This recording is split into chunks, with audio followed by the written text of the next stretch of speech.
আসসালামু আলাইকুম ওয়া রাহমাতুল্লাহি ওয়া বারাকাতুহু। আলহামদুলিল্লাহি রাব্বিল আলামিন ওয়াস সালাতু ওয়াস সালামু আলা মুহাম্মাদিন সাইয়্যিদিল মুরসালিন ওয়া আলা আলিহি আজমাইন, আম্মা বা'দ। অর্ধেকদিন.কম কর্তৃক আয়োজিত আজকের চমৎকার একটি সেশন ইনশাআল্লাহ দাম্পত্য জীবনে আর্থিক ব্যবস্থাপনা ও হালাল উপার্জনের শরঈ নির্দেশনা, এই শীর্ষক আজকের এই আলোচনায় দার্সে আপনাদের সকলকে আন্তরিক অভিনন্দন জানাচ্ছি। আমি ইউসুফ সুলতান, আপনাদের সঙ্গে আমি যুক্ত হয়েছি মালয়েশিয়া থেকে। ইনশাআল্লাহ আজকে আমরা চেষ্টা করব আল্লাহ সুবহানাহু ওয়া তাআলার তৌফিকে গুরুত্বপূর্ণ কিছু বিষয়ে আলোচনা করতে। আজকের এই বিষয়টি আমার কাছে অত্যন্ত প্রিয়, কিন্তু আসলে কখনো ওভাবে আলোচনা করা হয়নি।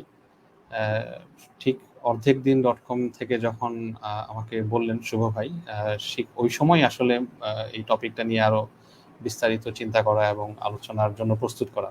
আমি আসলে খুব এক্সাইটেড আপনাদের সাথে আজকে এই বিষয়টা নিয়ে আলোচনা করার জন্য। আশা করছি আল্লাহ সুবহানাহু ওয়া তাআলা আমাদেরকে ইনশাআল্লাহ আজকের এই টপিক থেকে ভালো কিছু জানার এবং আমল করার তৌফিক দান করবেন। আমরা প্রথমে স্লাইডে চলে যাই, একটু স্লাইডটা কষ্ট করে দেবেন। দাম্পত্য জীবন একটা পবিত্র বন্ধন। আল্লাহ রাসূল সাল্লাল্লাহু আলাইহি ওয়াসাল্লাম নিকাহকে, বিবাহকে, যেটা আমাদের দাম্পত্য জীবনের প্রারম্ভিক যে জায়গাটা, সেটাকে একটা সুন্নাহ হিসেবে উল্লেখ করেছেন। নিকাহু মিন সুন্নতি, আল্লাহ রাসূল সাল্লাল্লাহু আলাইহি ওয়াসাল্লামের সুন্নাহ। এই সুন্নাহ দিয়ে আমাদের যাত্রাটা শুরু, জীবনের যাত্রা শুরু। এরপর আমাদের জীবনে পরতে পরতে অনেক উঁচু নিচু বিভিন্ন সময় আসে, কষ্টের, সুখের, দুঃখের, ভালো সময়, কঠিন সময়। এই সময়গুলোকে আমরা কিভাবে পাড়ি দিব, এটা একটা লম্বা আলোচনা, এবং একদিন দুদিন আলোচনা না, এটা অনেক কথা আছে। আল্লাহ রাসূল সাল্লাল্লাহু আলাইহি ওয়াসাল্লাম আমাদেরকে অনেক নির্দেশনা দিয়েছেন। আল্লাহ সুবহানাহু ওয়া তাআলা আল কোরআন কারীমে অনেক কিছু আমাদেরকে বলেছেন। কিন্তু দেখুন, আজকে যখন আমরা 2022-এর জানুয়ারিতে কথা বলছি, আমাদের পারিবারিক সমস্যাগুলো যেগুলো, এটার একটা অন্যতম তো অবশ্যই আছে আমাদের নৈতিক পদস্খলন, সমাজে পরকীয়া, সময় মতো বিবাহ না হওয়া, ছেলেমেয়েদের বিবাহের প্রতি অনীহা তৈরি হওয়া, রেসপন্সিবিলিটি নিতে, দায়িত্ব নেওয়া থেকে অনীহা তৈরি হওয়া, ইত্যাদি ইত্যাদি। এগুলো তো আছে একদিকে। আরেকদিকে একটা বড় সমস্যা হচ্ছে পারিবারিক যে অর্থ ব্যবস্থাপনা, ফাইন্যান্সিয়াল ম্যানেজমেন্ট, তাদবিরুল আমওয়াল, এই বিষয়টা সম্পর্কে আমাদের পরিষ্কার ধারণা না থাকা। আসলে আমাদের দেশে ওভারঅল ফাইন্যান্সিয়াল লিটারেসি যেটাকে বলা হয়, আর্থিক বা অর্থনৈতিক অক্ষরতা, এই বিষয়টা খুব কম। দেখবেন আমরা হুজুগে ওই আপনার বিভিন্ন ই কমার্স প্ল্যাটফর্ম হঠাৎ করে অনেক অফার দিচ্ছে, সেটা কিনতে হুমড়ি খেয়ে পড়ি। আবার হয়তো কোথাও MLM চলে আসছে, হুট করে বড়লোক হওয়ার জন্য সবাই মিলে দৌড়ঝাঁপ করি। অথবা শেয়ার বাজারে একটা হুজুগ আসছে, ঠাস করে গিয়ে সবাই হুমড়ি খেয়ে পড়ি। একটা ক্রিপ্টোকারেন্সির কথা এসছে, সবাই গিয়ে আমরা সেখানে বিনিয়োগ করার চেষ্টা করি। এই প্রবণতাটা কেন? কারণ ওভারঅল আমাদের সমাজে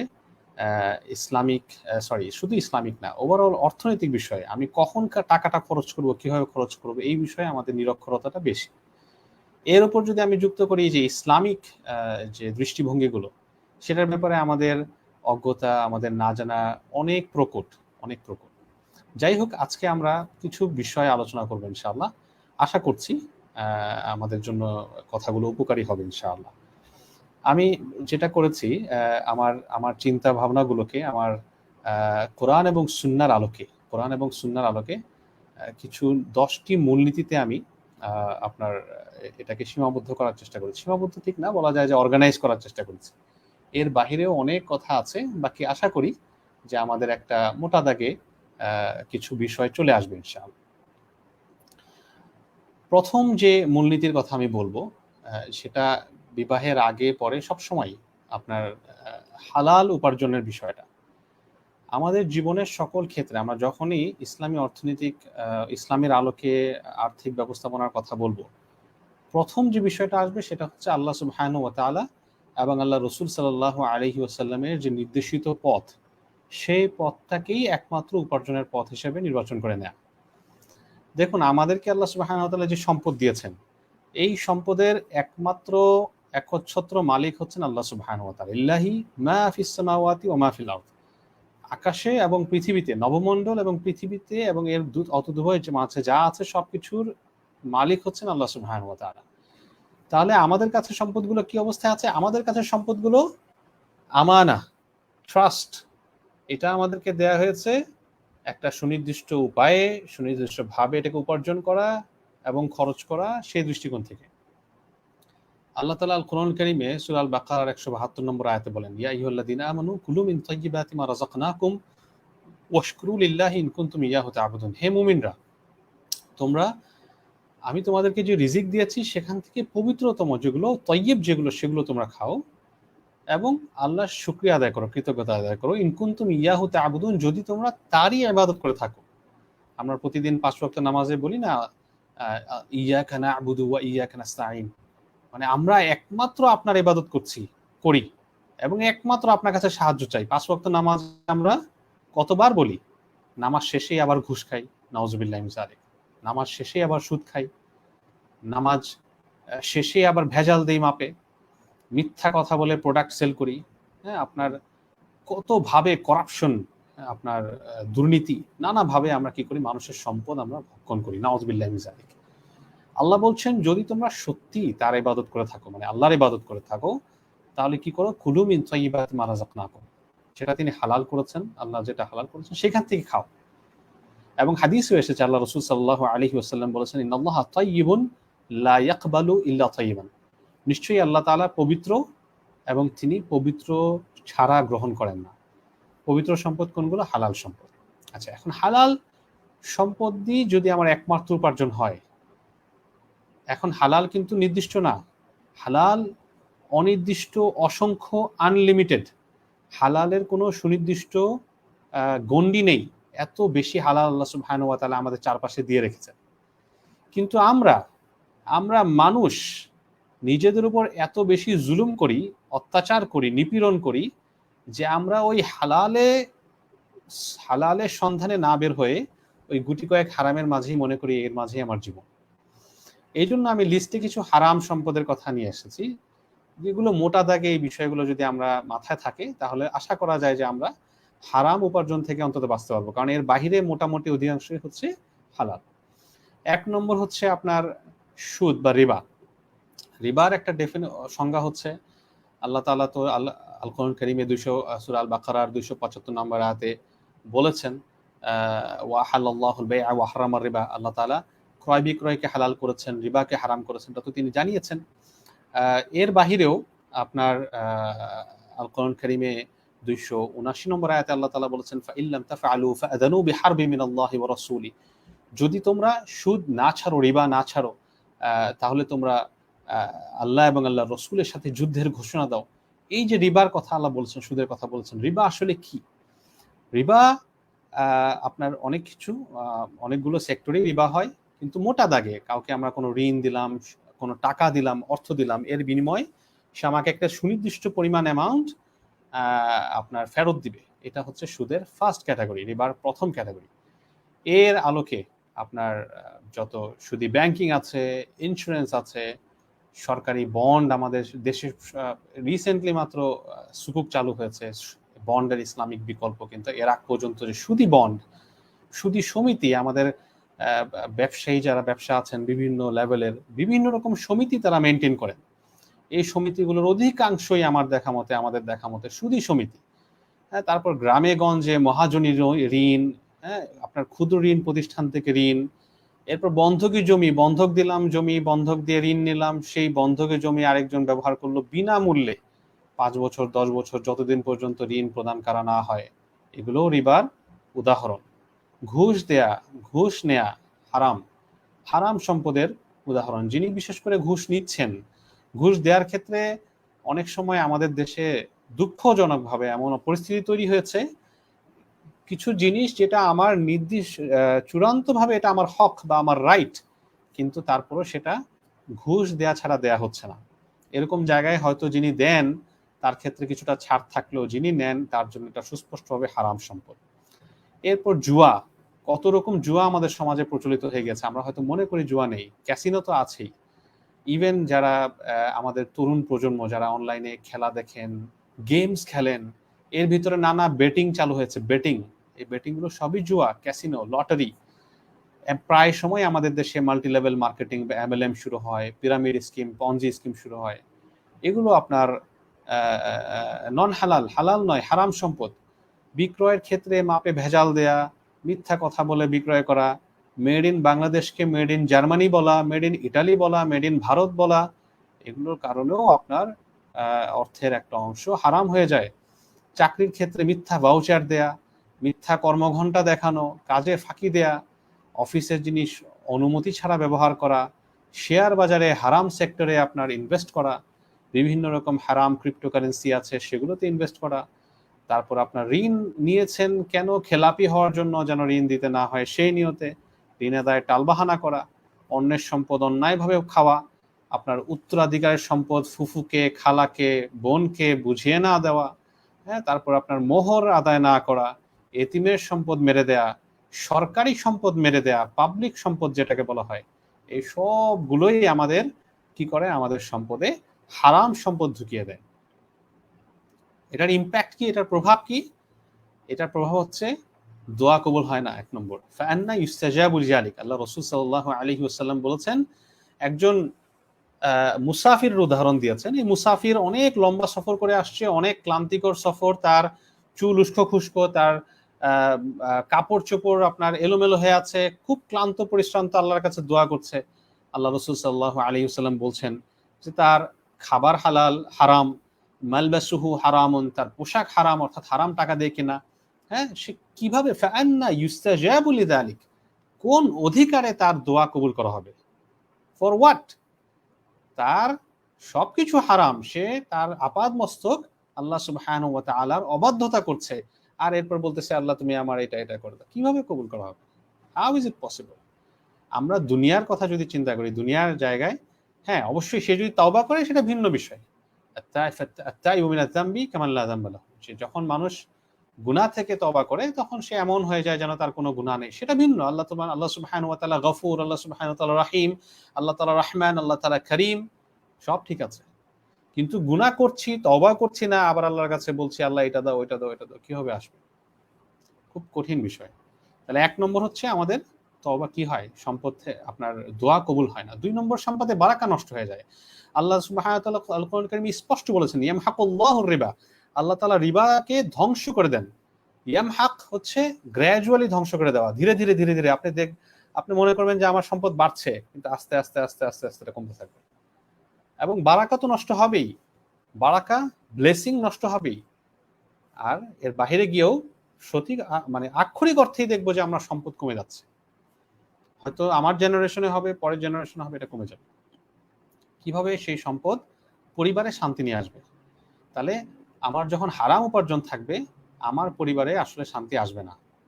হারাম উপার্জন এবং পারিবারিক শান্তি দুইটা একসাথে হতে পারে না। আলা বিযিকরিল্লাহি তাতমাইন্নুল কুলুব, আল্লাহ সুবহানাহু ওয়া তাআলা কোরআন কারীমে বলেছেন, আলা বিযিকরিল্লাহি তাতমাইন্নুল কুলুব, শোনো একমাত্র আল্লাহর জিকিরেই অন্তর প্রশান্ত হয়। তাহলে আল্লাহর জিকির কোনটা? শুধু আল্লাহ আল্লাহ করলাম সেটাই না, শুধু সালাত পড়লাম সেটাই না, আমার উপার্জনের ক্ষেত্রে আল্লাহর কথা স্মরণ করলাম। হারাম উপার্জনের আগেই আমি আল্লাহর কথা মনে করলাম, আর এটা তো আল্লাহ সুবহানাহু ওয়া তাআলা হারাম করেছেন।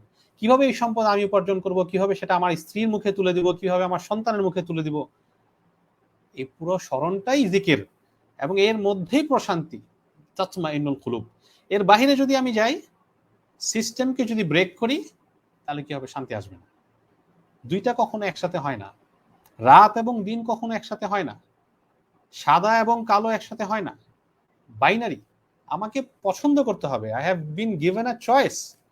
আমি হয় প্রশান্তির জায়গা নেব, আর নতুবা অশান্তির জায়গা নেব। অশান্তির জায়গা পছন্দ করে আমি প্রশান্তি খুঁজবো, এটা পাগলামো ছাড়া কিছুই না। তাহলে আমার একমাত্র প্রথম মূলনীতি, আমি যখনই পরিবারের অর্থ ব্যবস্থাপনার কথা বলবো, প্রথম মূলনীতি হচ্ছে কেবল হালাল উপার্জন, এর বাহিরে আমাদের আর কোনো জায়গা নাই। আমার এটা হালালটাই হচ্ছে আমার গণ্ডি। আল্লাহ রাসূল সাল্লাল্লাহু আলাইহি ওয়াসাল্লাম আমাদেরকে বলেছেন, আল হালালু বাইয়িন ওয়াল হারামু বাইয়িন, হালাল স্পষ্ট, হারাম স্পষ্ট, ওয়া বাইনাহুমা মুশতাবিহাতুন কাসীরা, এর মাঝখানে অনেক অস্পষ্ট সন্দেহজনক জায়গা রয়েছে। আচ্ছা, এখন হাজব্যান্ড ওয়াইফ, স্বামী স্ত্রী, স্ত্রী চান তার গোল্ডের আপনার গহনা লাগবে, এটা লাগবে, ওটা লাগবে ইত্যাদি। হাজব্যান্ডের, স্বামীর আয় সীমিত। আমাদের দেখেন, আমাদের চাহিদা কিন্তু অসীম। আল্লাহ রসুল সাল্লাল্লাহু আলাইহি ওয়াসাল্লাম বলেছেন, লা ইয়ামলাউ ফামা ইবনে আদম ইল্লা তুরাব। ইবনে আদম, মানুষের মুখ কেবলমাত্র কবরের মাটি পূরণ করতে পারবে, এর আগ পর্যন্ত আমাদের মুখ ইট উইল নেভার স্যাটিসফাই, কখনো সে স্যাটিসফাই হবে না। তাহলে আজকে যদি আপনার একটা টিনের ঘরের বাসা থাকে, ইমিডিয়েটলি মনে হবে যে আমার একটা পাকা বাসা দরকার, পাকা বাসা হলে ইমিডিয়েটলি মনে হবে যে আমার একটা অ্যাপার্টমেন্ট দরকার, অ্যাপার্টমেন্ট হলে মনে হবে যে না আমার ঢাকায় থাকা দরকার, ঢাকায় হলে মনে হবে যে না আমার অমুক জায়গায় থাকা দরকার। এটা কন্টিনিউ করবে। আপনি যখন দেশের নর্মাল একজন রাজনীতি করবেন, সেখান থেকে মনে হবে আমার এমপি হওয়া দরকার, এমপি হলে মনে হবে প্রধানমন্ত্রী হওয়া দরকার, প্রধানমন্ত্রী হলে মনে হবে আমেরিকার প্রধানমন্ত্রী হওয়া দরকার ছিল, কেন আমি বাংলাদেশের হলাম। সো এটা কেবলমাত্র নিয়ন্ত্রণ করার জন্য আমাদের সবাইকে একসাথে বসতে হবে। স্বামী, স্ত্রী, সন্তান, ইভেন পিতামাতা, যেসব পরিবারে পিতামাতাকে সন্তানের আপনার ব্যয় করতে হয়, অর্থ ব্যয় করতে হয়, তাদের সবাইকে নিয়ে এই একটা মৌলিক আন্ডারস্ট্যান্ডিং আসতে হবে, বুঝে আসতে হবে যে আমরা সবাই এ ব্যাপারে একমত, আমরা হালালের বাহিরে যাব না। এই জায়গায় যদি সবাই একমত না হই, স্ত্রী যদি বলেন যে না আমার এটা লাগবেই, কাজে তুমি হালাল থেকে আনো, হারাম থেকে নাও, আমার আমি পরোয়া করি না, তাহলে আল্লাহ রাসূল সাল্লাল্লাহু আলাইহি ওয়াসাল্লাম কিন্তু এটা বুখারী শরীফে বলেছেন, লা ইয়াতিয়ান্না আলান নাসি জামানুন লা ইউবালিল মারউ বিমা আখাযাল মাল আমিনাল হালাল আমিনাল হারাম। একটা সময় আসবে মানুষ কোনো পরোয়া করবে না, দে উইল নট কেয়ার যে সে হালাল সোর্স থেকে সম্পদ নিচ্ছে না হারাম সোর্স থেকে। তাহলে এই সময়টা চলে আসছে। আমাদের চাহিদা এত মানে আকাশচুম্বী, আমার আইফোন লাগবে, আমার এইটা লাগবে, আমার ওইটা লাগবে, ডাজন্ট ম্যাটার আমি কাউকে মেরে টাকা নিয়ে আসলাম, না কাউকে ঘুষ নিয়ে আসলাম, না দুর্নীতি করে নিয়ে আসলাম, না আউযুবিল্লাহি মিন যালিক। আমি এই পয়েন্টটাতে অনেক লম্বা সময় নিলাম, কারণ এটা আমাদের পারিবারিক অর্থ ব্যবস্থাপনার প্রথম গুরুত্বপূর্ণ মূলনীতি এবং সবচেয়ে গুরুত্বপূর্ণ, যে আমরা কেবলই হালাল উপার্জন করব। এটা আমাদের একটা সামগ্রিক মোটো হইতে হবে। হাজব্যান্ড ওয়াইফ, ছেলে মেয়ে, এমনকি পিতামাতা, যাদের পিতামাতাকে খরচ দিতে হয় যারা অসচ্ছল, যে আমরা যে করেই হোক আমরা হালালের বাহিরে যাব না। স্ত্রী বলবে যে না আমরা হালালের বাইরে যাব না, আমরা 2 বেলা ভাত খেয়ে থাকি, ফাইন, আমি হালালের বাইরে যাব না। যখন আমরা সবাই একমত হতে পারবো, তখনই কেবলমাত্র এই পরিবারটা হালালের উপর যেতে পারবে। শেষ করছি এই পয়েন্টটা একটা হাদিস দিয়ে। আল্লাহ রাসূল সাল্লাল্লাহু আলাইহি ওয়াসাল্লাম বলেছেন, লা ইয়াদখুলুল জান্নাতা লাহমুন নাবাতা মিন সুহতিন। যে শরীর, যে গোশত হারাম দিয়ে বেড়েছে, গ্রোথ হয়েছে, আমরা বড় হই না, বেড়ে উঠি মানসিকভাবে, শারীরিকভাবে, সাইকোলজিক্যালি আমরা বেড়ে উঠি, সেই গোশত, সেই শরীর, সে দেহ লা ইয়াদখুলুল জান্নাতা, জান্নাতে যাবে না। কাজেই আমাদের পরিবারের সবার গোল থাকা উচিত আমরা সবাই মিলে জান্নাতে যাব হাতে হাত ধরে ইনশাআল্লাহ। আর জান্নাতে যদি যেতে চাই আমাদেরকে হালালের মাঝে সীমাবদ্ধ থাকতে হবে। ওকে, এর পরের পয়েন্টে যাই, আসেন অপচয় বাদ দেয়া। দেখেন, একটা কারণ যে কারণে মানুষ হালালের বাইরে যায় সেটা হচ্ছে অপচয়। আমরা যখন নিজের প্রয়োজনের বেশি উপার্জন করতে অভ্যস্ত হয়ে যায়, ব্যয় করতে অভ্যস্ত হয়ে যায়, তখনই আমাদের হালালের বাইরে যেতে শয়তান সাকসেসফুল হয়, শয়তান সফল হয়। আমরা যদি প্রত্যেকে আমাদের জীবনের প্রথম মানে একদম ঠিক বাসর রাত মানুষ অনেক হাবিজাবি চিন্তা ভাবনা বা ইত্যাদি করে, ফাইন, ওগুলো নিয়ে আমি কিছু বলবো না, কিন্তু এই জায়গায় যদি আমরা এগ্রি করি যে দেখো আমরা এই ব্যাপারে এগ্রি করছি যে আমাদের খরচের ক্ষেত্রে প্রথম আমরা আমাদের মৌলিক যে প্রয়োজনগুলো সেগুলো আমরা মেটাবো। আপনি কিভাবে বুঝবেন যে কোনটা অপচয় না? আল্লাহ সুবহানাহু ওয়া তাআলা তো বলেছেন, ইন্নাল মুবাযযিরিনা কানু ইখওয়ানা শায়াতিন, সূরা আল ইসরা আয়াত 27 আল্লাহ তাআলা এই কথা বলেছেন, যারা অপচয়কারী এরা শয়তানের ভাই। অনুরূপভাবে সূরা আল আরাফের 31 নম্বর আয়াতে আল্লাহ তাআলা বলেছেন, কুলু ওয়াশরাবু ওয়া লা তুসরিফু ইন্নাল্লাহা লা ইউহিব্বুল মুসরিফিন। তোমরা খাও, পান করো, নো প্রবলেম, ওয়া লা তুসরিফু, অপব্যয় করো না, অপচয় করো না, ইন্নাল্লাহা লা ইউহিব্বুল মুসরিফিন, আল্লাহ তাআলা অপব্যয়কারীদেরকে পছন্দ করেন না। এখন কিভাবে অপব্যয়কে আপনি ঠিক করবেন? যে কোনো ব্যয়কে 1 নম্বর পয়েন্ট আমি দিয়েছি, এগুলো মানে কিছু পয়েন্ট আমি জীবনের অভিজ্ঞতা থেকে বা অন্যান্য পড়াশোনা থেকে অ্যাড করার চেষ্টা করছি। এই আমার সব পয়েন্টের অর্থ এই না যে এইটাই আল্লাহ রাসূল সাল্লাল্লাহু আলাইহি ওয়াসাল্লাম বলেছেন। আল্লাহ রাসূল সাল্লাল্লাহু আলাইহি ওয়াসাল্লাম কি বলেছেন আমি সেটা আপনাদেরকে আলাদাভাবে বলে নিচ্ছি। অপব্যয়কে আপনার বন্ধ করার একটা ফার্স্ট স্টেপ হচ্ছে কোনটা আপনার ব্যয় করা দরকার এটা জানা, বোঝা এবং এই ব্যাপারে পরিবারের একমত হওয়া যে না এইটা আমাদের, এই জায়গাটা আমাদের ব্যয় করতে হবে। এটা কিভাবে বুঝবো? এক নম্বর হচ্ছে যে কোনো ব্যয়কে নির্মোহভাবে আপনার চিন্তা করা, বিবেচনা করা। নির্মোহভাবে মানে কি? আমরা অনেক সময় ব্যয় করি আবেগে, ইমোশনে। আপনি দেখবেন যে অ্যাডভার্টাইজমেন্ট যে বানানো হয়, ভিডিও অ্যাড, তারপর ব্যানার অ্যাড, সবগুলো অ্যাডের মাঝে একটা ইমোশনের খেলার চেষ্টা করা হয়। আবেগ, আপনি আবেগে কাঁদা মানে কেঁদে দিবেন, কিন্তু অ্যাডটা কিসের? একটা মোবাইল কোম্পানির। অথবা মানে প্রচন্ড আবেগ আসছে, কিন্তু আসলে কি এটা একটা খাবারের। তাহলে এই খাবারের সাথে এই আপনার আবেগের কি সম্পর্ক?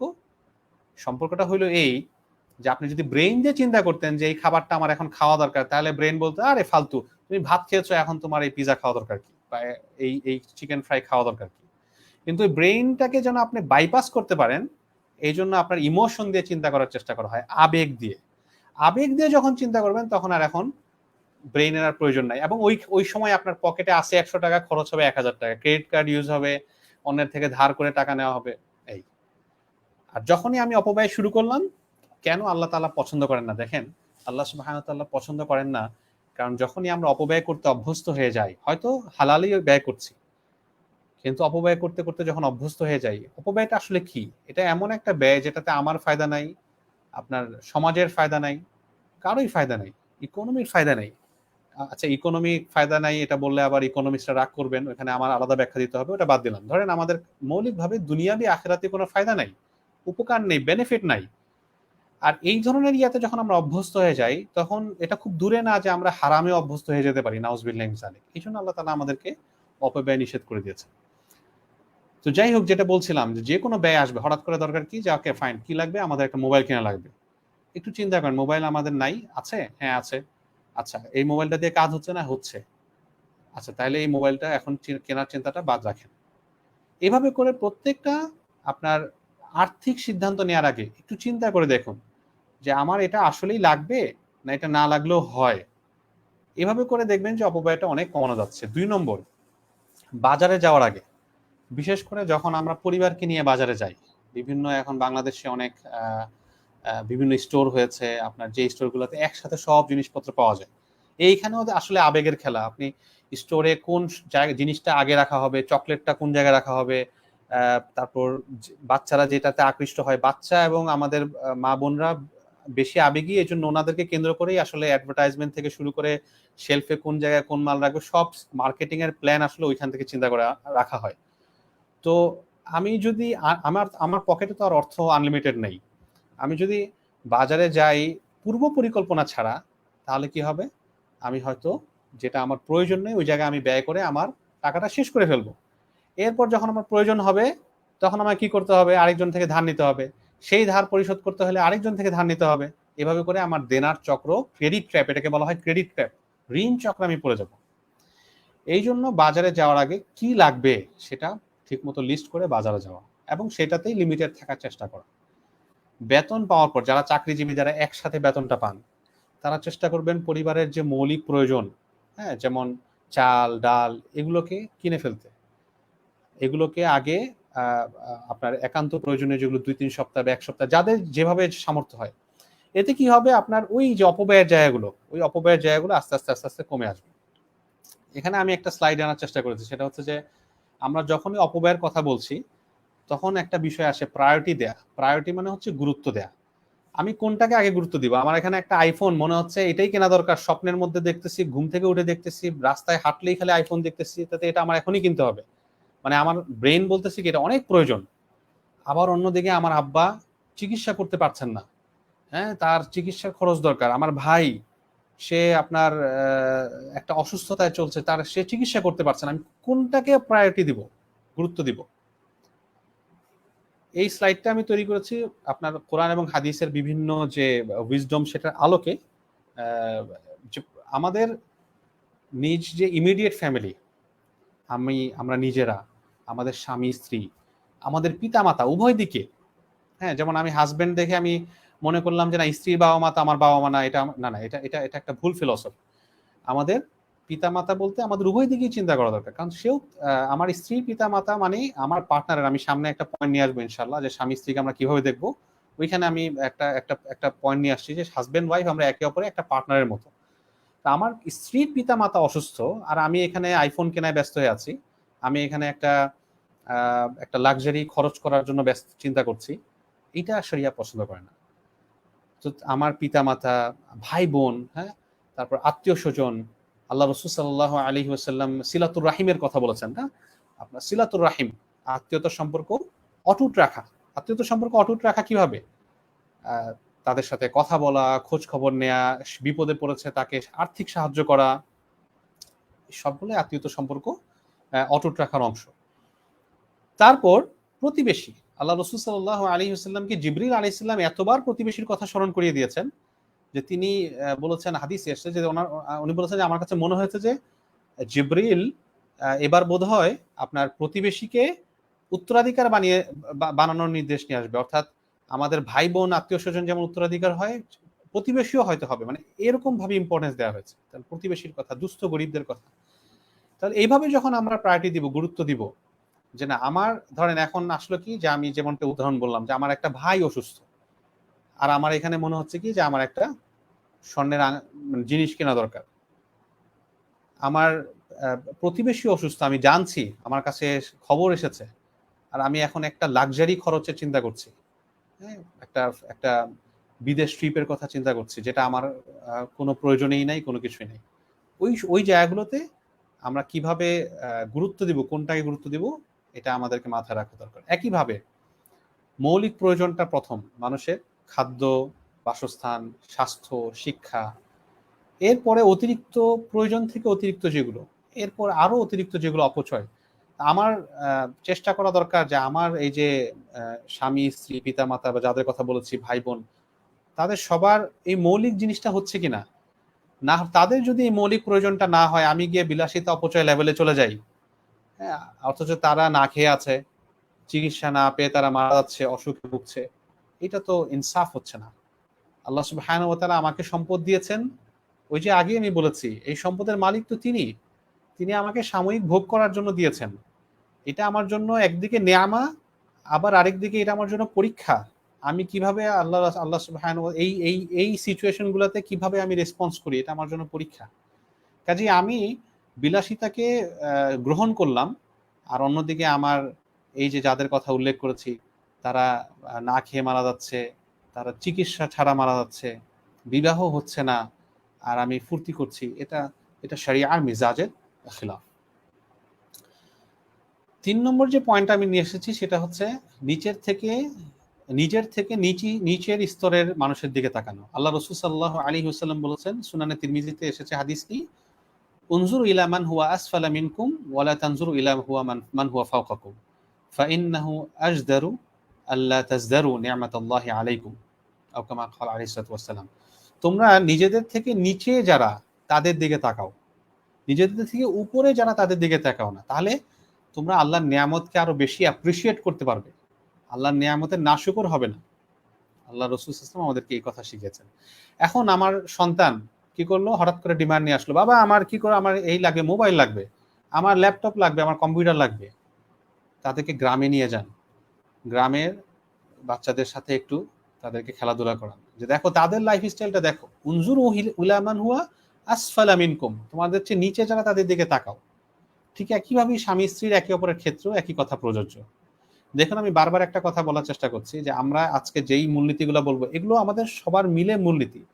এমন না যে হাজবেন্ড একা সেটা মানবে আর স্ত্রী মানবে না, স্ত্রী একা মানবে সেটা হাজবেন্ড মানবে না, তাহলে পরিবার একটা জায়গায় যেতে পারবে না। পরিবার হচ্ছে একটা পার্টনারশিপ। আমি সামনে একটা পয়েন্ট আছে, আবারও বারবার বলছি, পরিবার হলো একটা পার্টনারশিপ। মনে করেন একটা প্রতিষ্ঠান, একটা কোম্পানি, এই কোম্পানিতে দুইজন ডাইরেক্টর, একজন ডাইরেক্টরের সিদ্ধান্ত হলো কোম্পানি ডানে যাবে, আরেকজন ডাইরেক্টরের সিদ্ধান্ত হলো কোম্পানি বাঁয়ে যাবে, তাহলে এই কোম্পানি আসলে যাবে না কোথাও, এই কোম্পানি নিচে যাবে, অর্থাৎ ডাউন হয়ে যাবে, বন্ধ করে দিতে হবে। ফ্যামিলি, পরিবার হচ্ছে একটা পার্টনারশিপ। এই পার্টনারশিপে দুইজন ডাইরেক্টর, হাজবেন্ড এবং ওয়াইফ, দুইজনের বিশেষ কিছু দায়িত্ব আল্লাহ সুবহানাহু ওয়া তাআলা দিয়ে দিয়েছেন, কিন্তু মৌলিক কিছু জায়গায় দুইজনের একই ডাইরেকশনে যেতে হবে। যেমন এই একটি জায়গা অর্থনৈতিক ব্যবস্থাপনা, এখানে যদি দুইজনের চিন্তাধারা দুই রকম থাকে, তখন আমরা সেই চূড়ান্ত সফলতা, যেটা আল্লাহ সুবহানাহু ওয়া তাআলা যেটাকে আল ফাউজুল আযীম, হ্যাঁ আল ফাউজুল কাবীর বলেছেন, জান্নাহ, এই জান্নায় আমরা আসলে যাওয়াটা কঠিন হয়ে যাবে। কঠিন প্রয়োজন ছাড়া ঋণ না নেয়া, এটা আরেকটা গুরুত্বপূর্ণ মূলনীতি।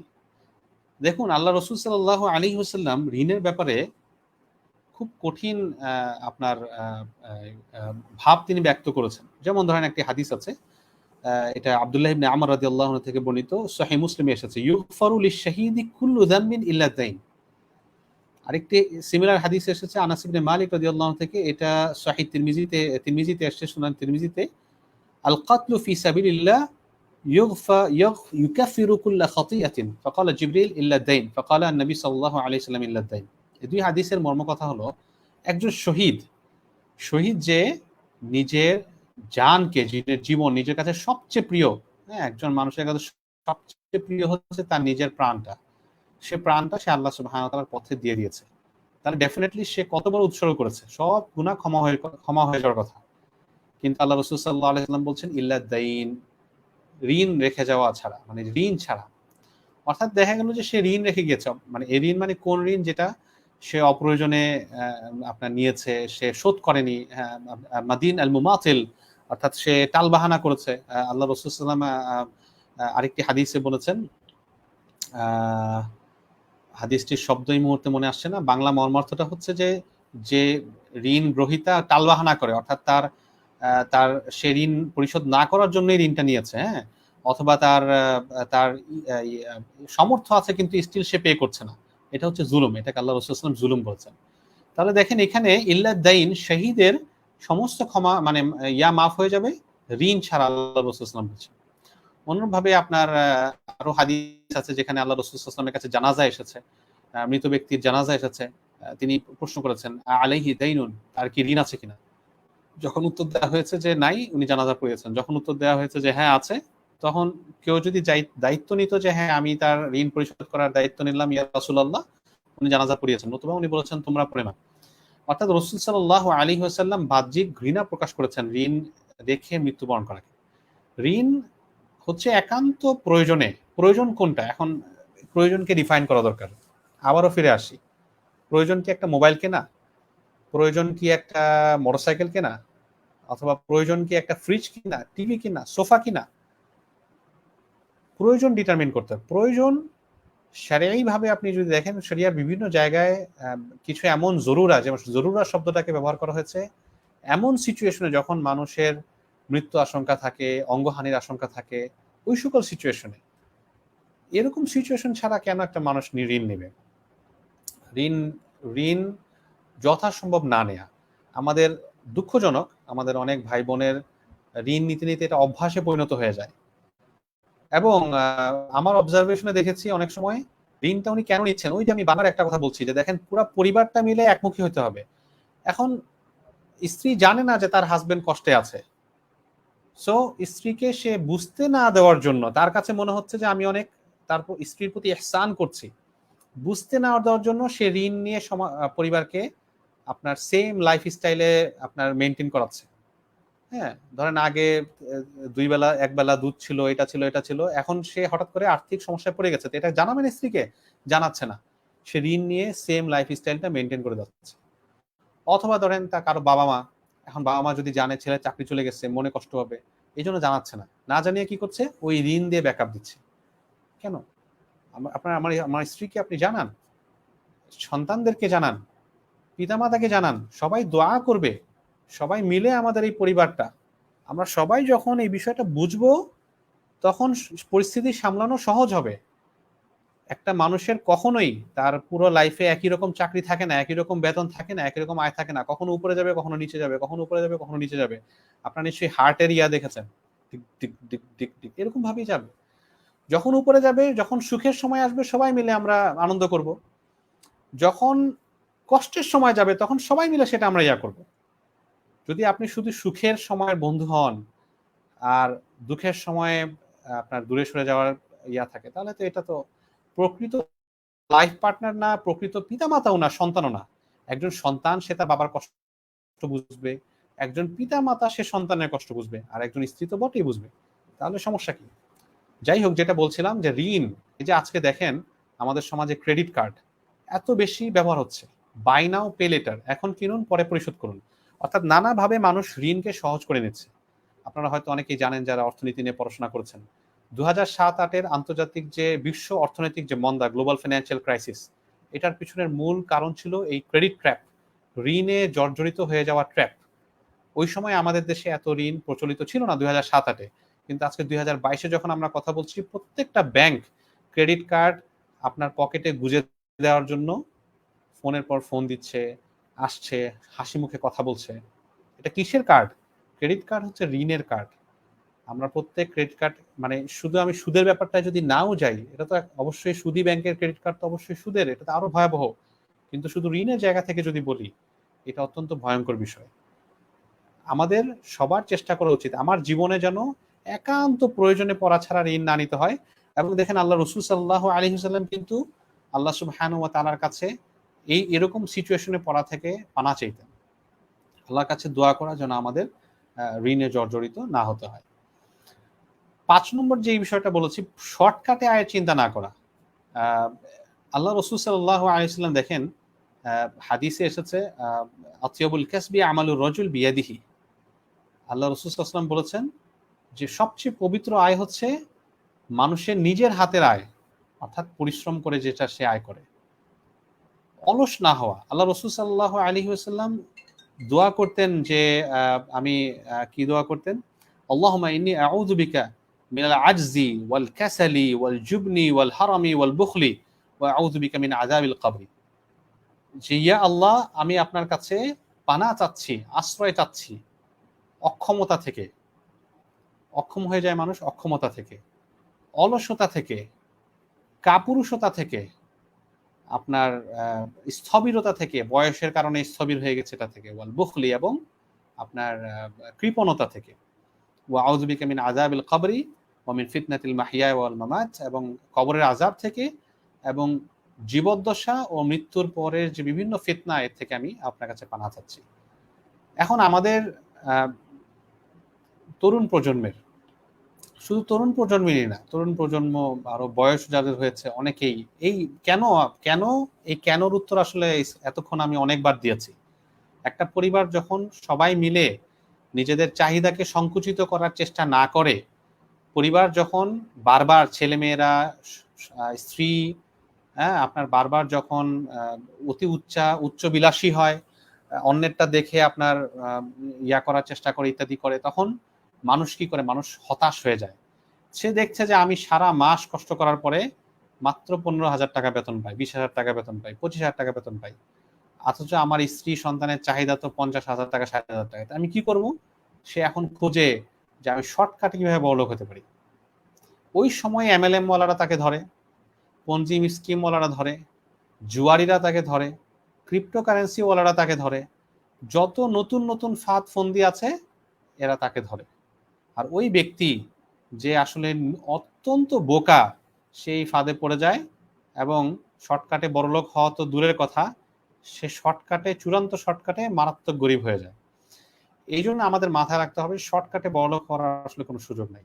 নিজের স্কিল ডেভেলপ করা, যারা আজকে আমার তরুণ প্রজন্মের ভাইয়েরা শুনছেন আমার কথা, ইভেন বোনেরা, একসময় বোনদের জন্য শরিয়াসম্মতভাবে বাইরে কাজ করাটা কঠিন ছিল, কিন্তু এখন বোনেরাও যাদের সময় আছে, বিবাহ হতে দেরি হচ্ছে, আপনার অথবা যে কোনো কারণেই সময় আছে, সময় নষ্ট না করে নেটফ্লিক্স, এটা সেটা, বিভিন্ন আমাদের তরুণ প্রজন্ম সারা রাত ঘুমায় না, ইত্যাদি ইত্যাদি, এগুলো নিয়ে আমার অনেক লেখা আছে, এখানে আজকে কথা বলবো না এগুলো নিয়ে।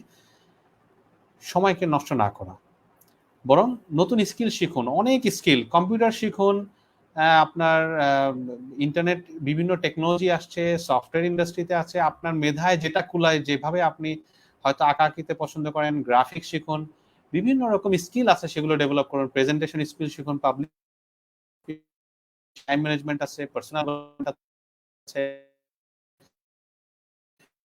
টিম বিল্ডিং আছে, লিডারশিপ এন্ড ম্যানেজমেন্ট আছে, আপনার যেটা পছন্দ হয় শিখুন।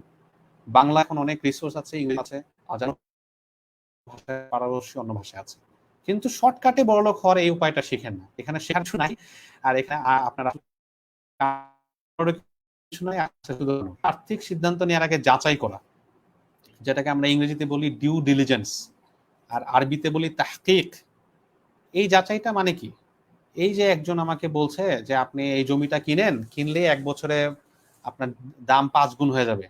আপনি চিন্তা করলেন, ও সুবহানাল্লাহ, এই কথাটা কে বলছে? আমার বন্ধু বলছে।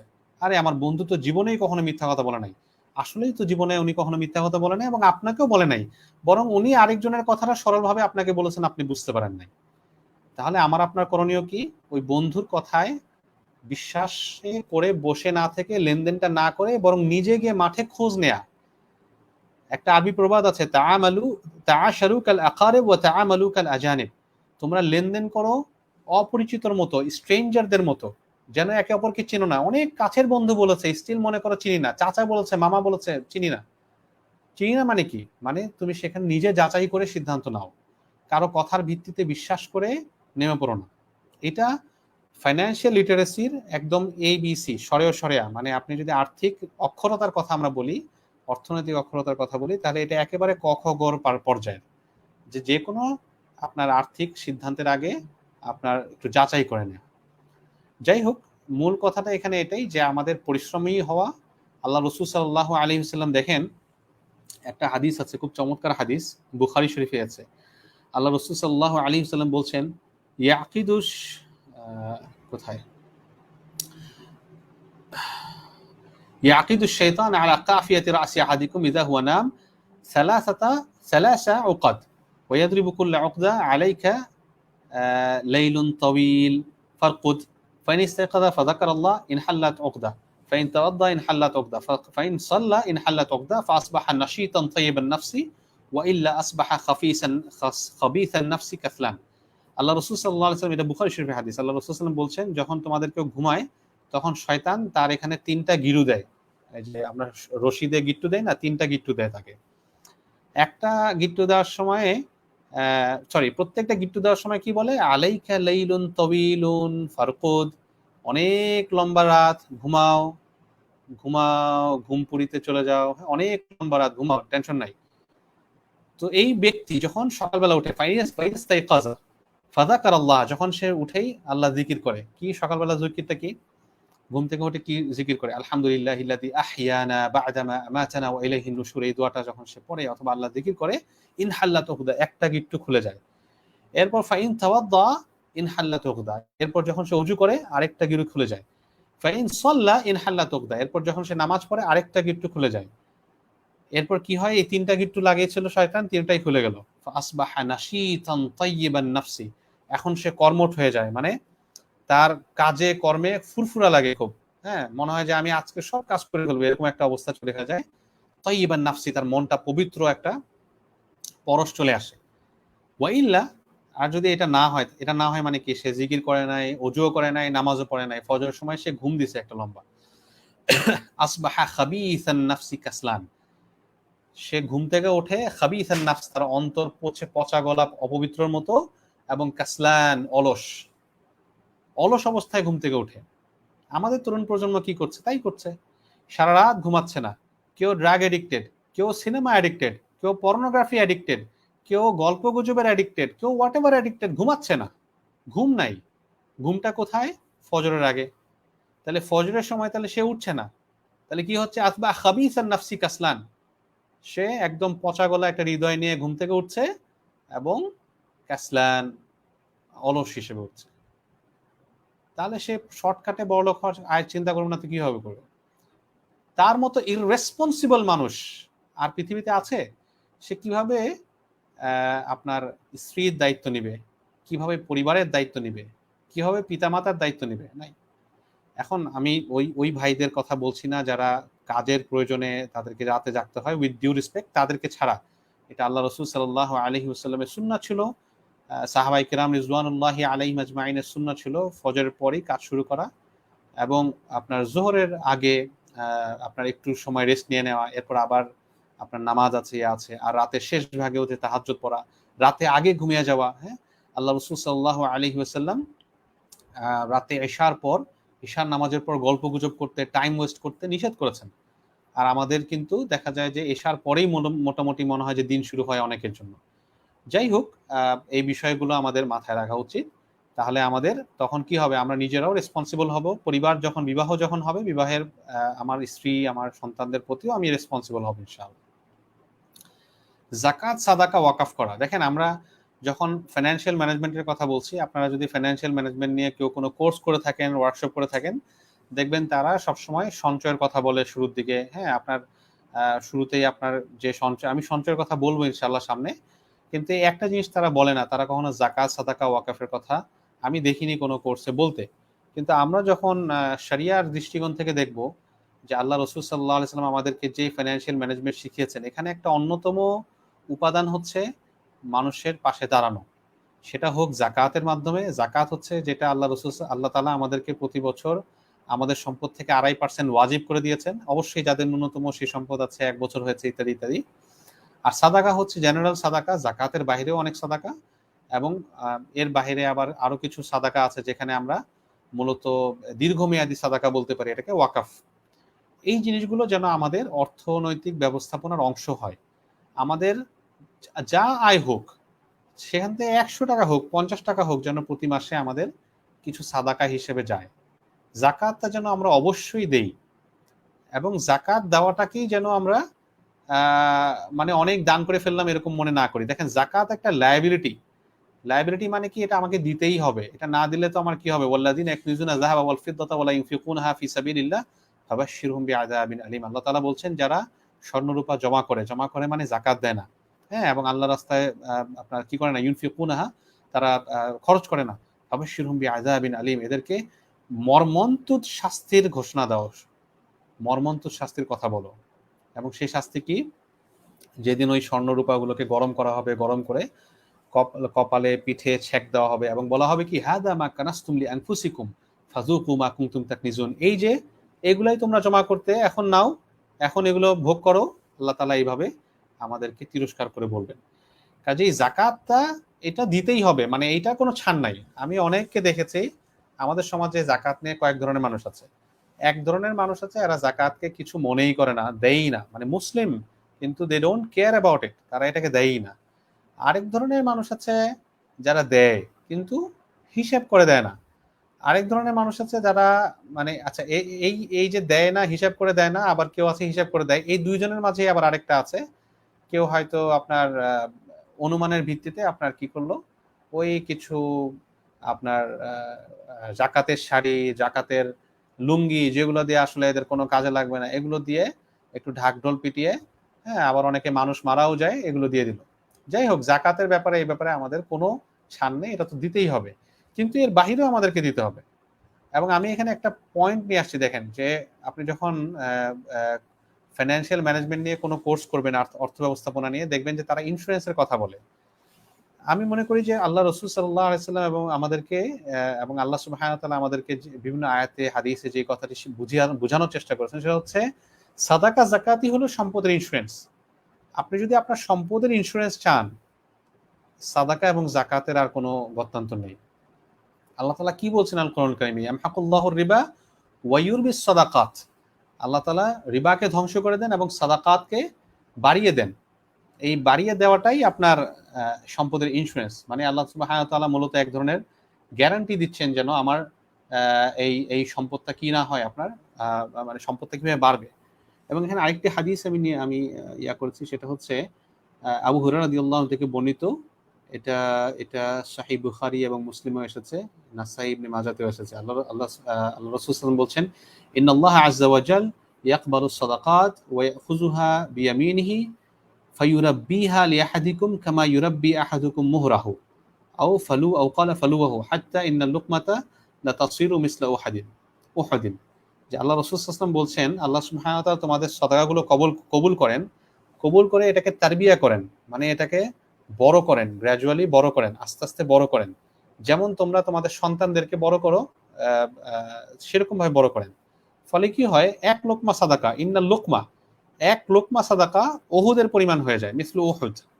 আপনারা যারা মক্কায় গিয়েছেন নিশ্চয়ই উহুদ পাহাড় দেখেছেন, মক্কা মদিনায় যারা গিয়েছেন, উহুদ পাহাড়ের আপনার এক্সাম্পল দেওয়া, মানে উদাহরণ দেওয়ার অর্থ হচ্ছে যে মানে এটা বিরাট, এটার কল্পনাতীত বড় আকার ধারণা করে। এক লোকমা সওয়াব, এক লোকমা সাদাকা ইন্নাল লুকমা তাসিরু মিসলা উহুদ, আল্লাহ রাসূল সাল্লাল্লাহু আলাইহি ওয়াসাল্লাম বলছেন। তাহলে সম্পদের যদি আমরা আসলেই ইন্স্যুরেন্স করতে চাই, কিভাবে করবো? সাদাকা দিয়ে, মানুষের পাশে দাঁড়ানোর মাধ্যমে।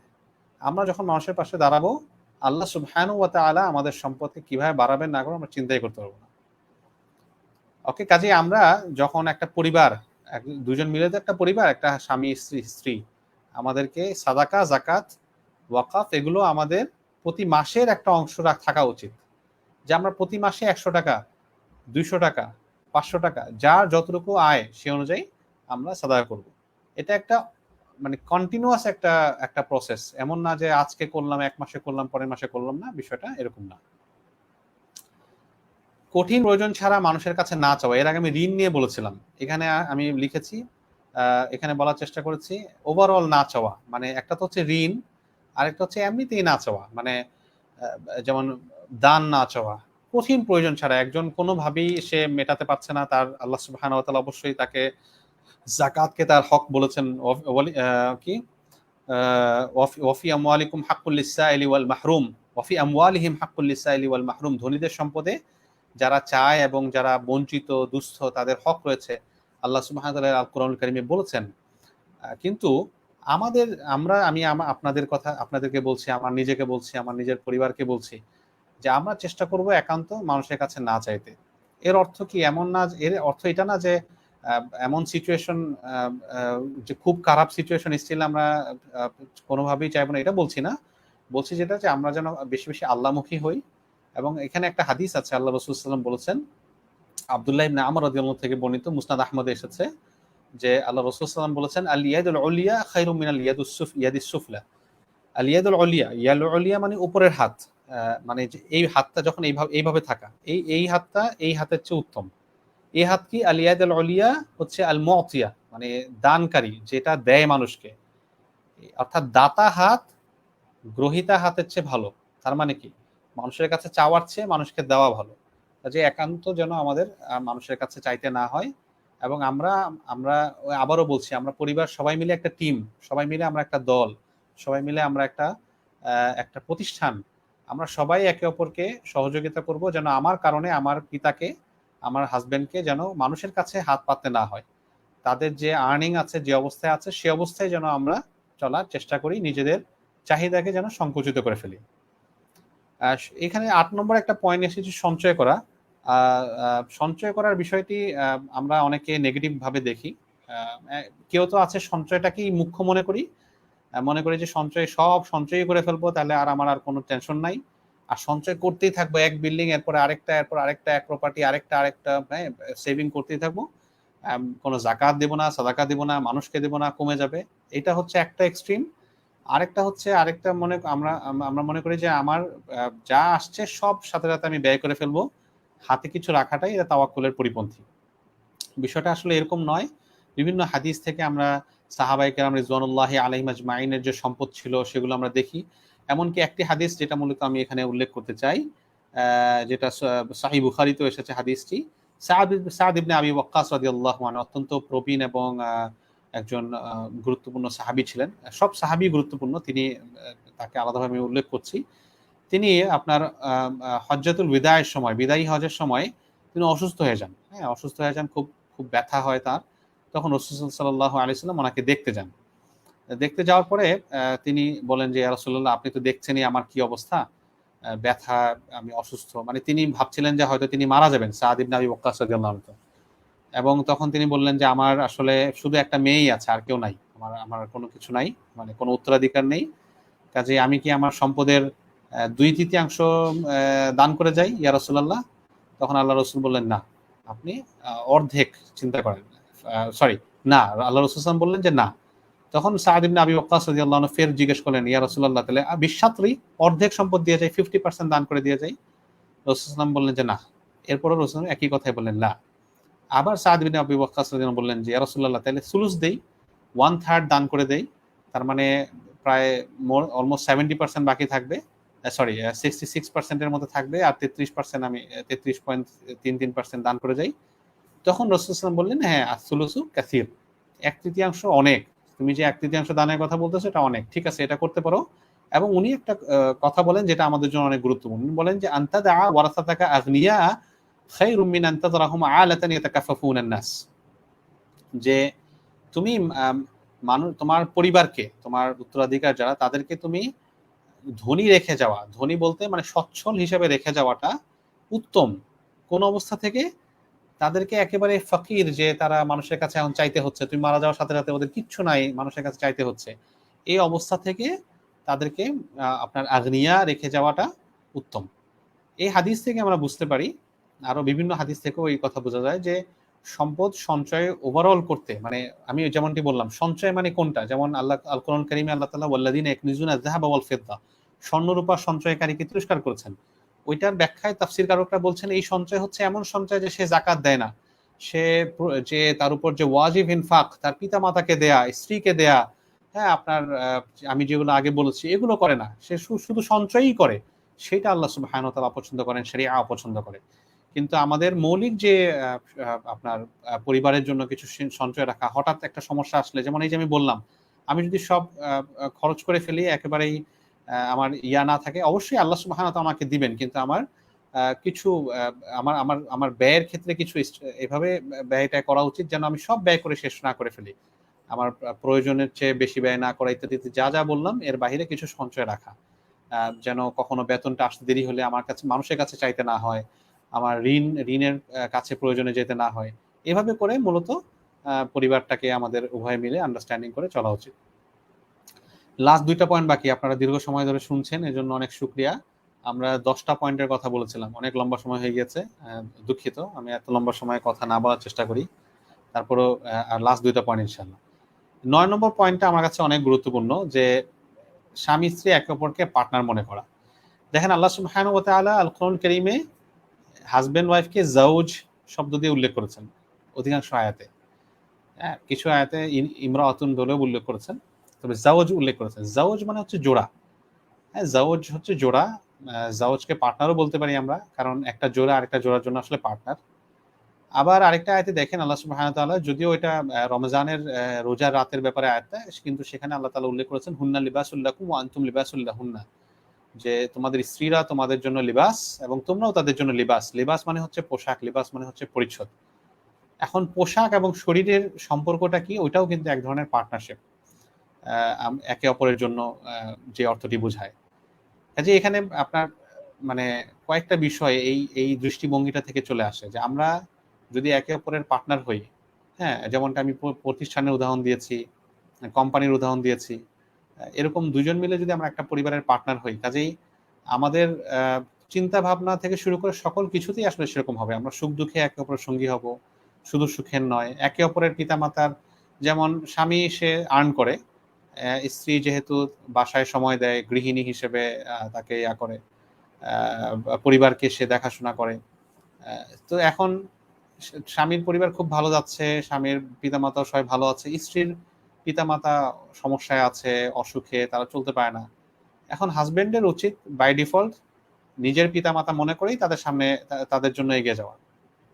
কারণ স্ত্রী চাইলে কিন্তু সে আপনার বৈধ গণ্ডির ভেতর থেকেও অর্থ উপার্জন করতে পারতো, কিন্তু তার সে পুরো সময়টা কিন্তু সে ডেডিকেট করছে হাজবেন্ডের পরিবারের জন্য। এটা একটা ইহসান তার পক্ষ থেকে।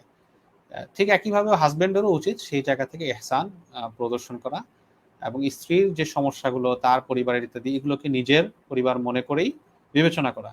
আমরা যখন পরস্পরকে এভাবে দেখব, তখন আমাদের অনেক সমস্যা সহজ হয়ে যাবে। এবং এর আলোকেই আমি যেটা তখনও আলোচনা করেছি, যে একে অপরকে প্রকৃত অবস্থাটা জানানো, ভালো সময়ে যেমনভাবে আমরা জানাতে পারি, খারাপ সময়ের বিষয়গুলো জানানো। আমাদের সমাজে একটা জিনিস আমাদের মুরব্বীরা বা আগের প্রজন্ম আমাদেরকে শিখিয়েছেন, এবং হয়তো ওই সময়ের জন্য এটা ঠিক ছিল, যে স্ত্রীকে আপনার হ্যাঁ, কখনো অ্যাকচুয়াল পরিস্থিতি না জানানো, তারপর খুব সমস্যা যাচ্ছে স্ত্রী তার ইয়া করা, খুব ভালো সময় যাচ্ছে বোনাস আসছে এটাও না জানানো। এটা অধিকাংশ অনেক ক্ষেত্রে হয়তো ঠিক আছে, কিন্তু এখন আমাদের স্ত্রীরা, আমাদের মা বোনরা শিক্ষিত হচ্ছেন, অ্যাটলিস্ট শিক্ষিত বলতে কি মানে আপনার মাস্টার্স পিএইচডি করতে হবে এটাই জরুরি না, কিন্তু মৌলিক বিষয়গুলো তারা জানছেন। তো তাদের সাথে যখন আমরা শেয়ার করি, তখন সেই পার্টনারশিপটা আরো মজবুত হয়। তো এটা একটা গুরুত্বপূর্ণ পয়েন্ট। এবং লাস্টলি আমাদের সকলের দায়িত্বশীলতা। আল্লাহ রাসূল সাল্লাল্লাহু আলাইহি ওয়াসাল্লাম, এটাও সহিহ বুখারীর হাদিস, তিনি বলেছেন আলা কুল্লুকুম রাইন ওয়া কুল্লুকুম মাসউলুন আন রাইয়াতিহি, তোমাদের প্রত্যেকেই দায়িত্বশীল এবং প্রত্যেককেই কিয়ামতের দিন তার দায়িত্ব সম্পর্কে জিজ্ঞাসা করা হবে। কাজেই দায়িত্বের জায়গা থেকে আমাদের আমাদের আমাদের চিন্তা করা, আমরা আমাদের স্ত্রী হিসেবে দায়িত্ব, হাজবেন্ড হিসেবে দায়িত্ব, সন্তান হিসেবে, পিতামাতা হিসেবে, সমাজের একজন মানুষ হিসেবে, দেশের একজন নাগরিক হিসেবে, হ্যাঁ, পুরো পৃথিবীর একজন আপনার মানুষ হিসেবে বিভিন্ন দায়িত্ব রয়েছে। আল্লাহ তাআলার বান্দা হিসেবে আল্লাহর প্রতি আমাদের দায়িত্ব রয়েছে। এই সকল জায়গায় আমরা দায়িত্বগুলো চিন্তা করি, তখন আমাদের আর্থিক ব্যবস্থাপনাটা অনেক সহজ হয়ে যাবে। আমরা পৃথিবীতে এমন নয় যে আমি যা কামাবো এটা শুধু আমার জন্যই। এর মাঝে আমাদের বিভিন্ন মানুষের হকুক আছে, রাইট আছে, অধিকার আছে, যেগুলো আমরা অলরেডি আজকে আলোচনা করলাম। শেষ করার আগে এবার এই ১০টি যে আমি বললাম, এই ১০টিকে আমি বলছি ১০টি মূলনীতি। এখন এবার একদম আমি যদি একটা মানুষের বিবাহের আগ থেকে শুরু করি, তাহলে ধরেন বিবাহের সময় তার প্রথম আসবে বিবাহের কেন্দ্র করে অনুষ্ঠান, মোহর আসবে। ধরেন মোহরের ক্ষেত্রে অতি উচ্চ মোহর নির্ধারণ করার বিষয়টা স্ত্রী, যে হবু স্ত্রী, সেই তার পিতামাতাকে বলবে যে বাবা, আমার আমার হাজবেন্ডের কাছে, হবু হাজবেন্ডের কাছে এত উচ্চ মোহর আপনি রাখবেন না, কারণ এত উচ্চ মোহর তাকে দিতে গেলে তাকে আরেক জায়গা থেকে হারাম উপায়ে গিয়ে টাকা উপার্জন করতে বাধ্য করতে হবে। কাজে ওই জায়গায় স্ত্রী দেখবেন। আবার হাজবেন্ড তার ফ্যামিলিকে বলবে যে অনেক বেশি ধুমধাম যেন না করতে হয়, হ্যাঁ, ঋণ নিয়ে যেন আপনার বিবাহের আয়োজন করতে না হয়, মানুষের কাছে যেন হাত পাততে না হয়, বরং যতটুকু সামর্থ্য আছে এর মাঝেই যেন বিবাহ হয়। তাহলে ওইখান থেকে বিবাহর সময় থেকে কিন্তু ব্যয়ের বিষয়গুলো আসছে। এরপর ধরেন আপনার বিবাহের পরে হাজবেন্ড হয়তো একটা চাকরি করে, ওয়াইফ হয়তো সে আপনার হাজবেন্ডকে এহসান করছে, ফ্যামিলিতে টাইম দিচ্ছে, তখন তাদের মাঝে পারস্পরিক বোঝাপড়া। এরপর সন্তান হচ্ছে, সন্তানের হওয়ার আগে পরে তাদের বিভিন্ন বিষয়গুলো নিয়ে চিন্তা ভাবনা করা, পরস্পর ডিসকাশন অনেক গুরুত্বপূর্ণ। আল্লাহ রাসূল সাল্লাল্লাহু আলাইহি ওয়াসাল্লাম কে আল্লাহ সুবহানাহু ওয়া তাআলা নির্দেশ দিচ্ছেন, ওয়াশাবিরহুম ফিল আমরি ফাইজা আযামতা ফাতাওয়াক্কাল আলাল্লাহ, আপনি আপনার সাহাবীদের সাথে পরামর্শ করেন, পরামর্শ করার পরে যখন একটা সিদ্ধান্তের ব্যাপারে দৃঢ় হয়ে যাবে, ফাইজা আযামতা ফাতাওয়াক্কাল আল্লাহ, আল্লাহর উপর তাওয়াক্কুল করে শুরু করেন। তাহলে আমাদের অবস্থাটা কি? আমাদের পারিবারিক সিদ্ধান্তের ক্ষেত্রে স্ত্রীর সাথে পরামর্শ করা উচিত। এটা মনে করা উচিত না যে আমরা তাদের সাথে কেন পরামর্শ করব? পরামর্শের মাধ্যমে অনেক বিষয় ক্লারিফাই হয়। এভাবে আপনার সন্তান হবে, সন্তান বড় হবে, এখানে কোন স্কুলে দিবেন, কোন প্রতিষ্ঠানে দিবেন, এই বিষয়গুলো পারস্পরিক আলোচনা করে সামর্থ্যের দিকে চিন্তা করা। ওই অমুক ভাবির বাচ্চা ভালো স্কুলে পড়ে দেখে আমাকেও দিতে হবে, হ্যাঁ, অমুক জায়গায় পড়ে। এইসব বিষয় কিন্তু পরিবারে সমস্যা তৈরি করে। এভাবে আস্তে আস্তে আমার আমার পুরো জীবনটায়, হ্যাঁ, ইভেন একটা সময় গিয়ে আমার সন্তানকে আমাদের বিবাহ দিতে হবে, তাই না? তো পুরো বিষয়টাই যখন আমরা এই মূলনীতিগুলো মৌলিকভাবে মাথায় রাখবো, আমরা দেখব যে আমাদের পারিবারিক যে অর্থনৈতিক যে বিষয়গুলো, এগুলো অনেক সহজ হয়ে যাবে এবং সেখানে তখন পরিবারে শুধু প্রশান্তি থাকবে। আল্লাহ সুবহানাহু ওয়া তাআলা যেমনটি আমাদের জন্য ওয়াদা করেছেন, এবং তিনি আরো ওয়াদা করেছেন যে যারা মুমিন তাদের জন্য বলেছেন, ফালা খাউফুন আলাইহিম ওয়া লা হুম ইয়াহজানুন, দুনিয়াতেও তাদের কোনো ভয় নেই এবং আখিরাতেও তাদের কোনো টেনশনের কিছু নেই। কাজেই সেই সেই অবস্থাটা তখনই তৈরি হবে যখন আমরা আল্লাহ সুবহানাহু ওয়া তাআলার নির্দেশ মতো আমাদের জীবনটাকে ইনশাআল্লাহ নির্বাহ করব। তো এই বলে আমি আমার আজকের মূল আলোচনাটা এখানে শেষ করছি ইনশাআল্লাহ। আপনাদের অনেক শুকরিয়া আমার লম্বা আলোচনায় থাকার জন্য। আমরা এখন কিছু প্রশ্ন নিতে পারি ইনশাআল্লাহ। এবং সেই প্রশ্নগুলো আ আ আমি হয়তো আপনাদেরকে একটু সংক্ষেপে উত্তর দেওয়ার চেষ্টা করব। এরপর আমরা ইনশাআল্লাহ শেষ করব। শুকরিয়া। আমি দেখি আপনাদের অনেক কমেন্ট আসছে। এখানে কমেন্টের মধ্যে প্রশ্ন কোনগুলো দেখি, আমি চেষ্টা করছি। মডারেটর ভাই, আপনিও চাইলে কিছু প্রশ্ন স্ক্রিনে দিতে পারেন।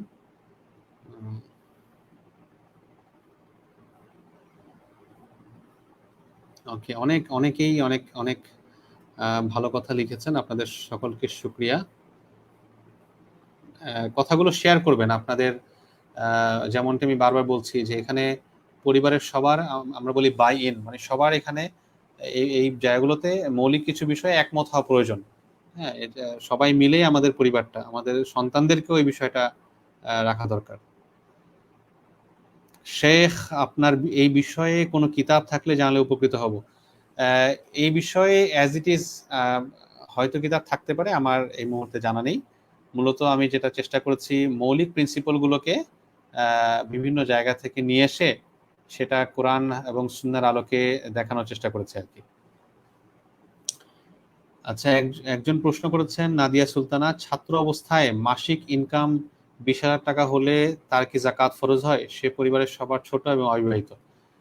এখানে আপনি কয়েকটি অবস্থা লিখেছেন, ছাত্র অবস্থায়, পরিবারের ছোট, অবিবাহিত।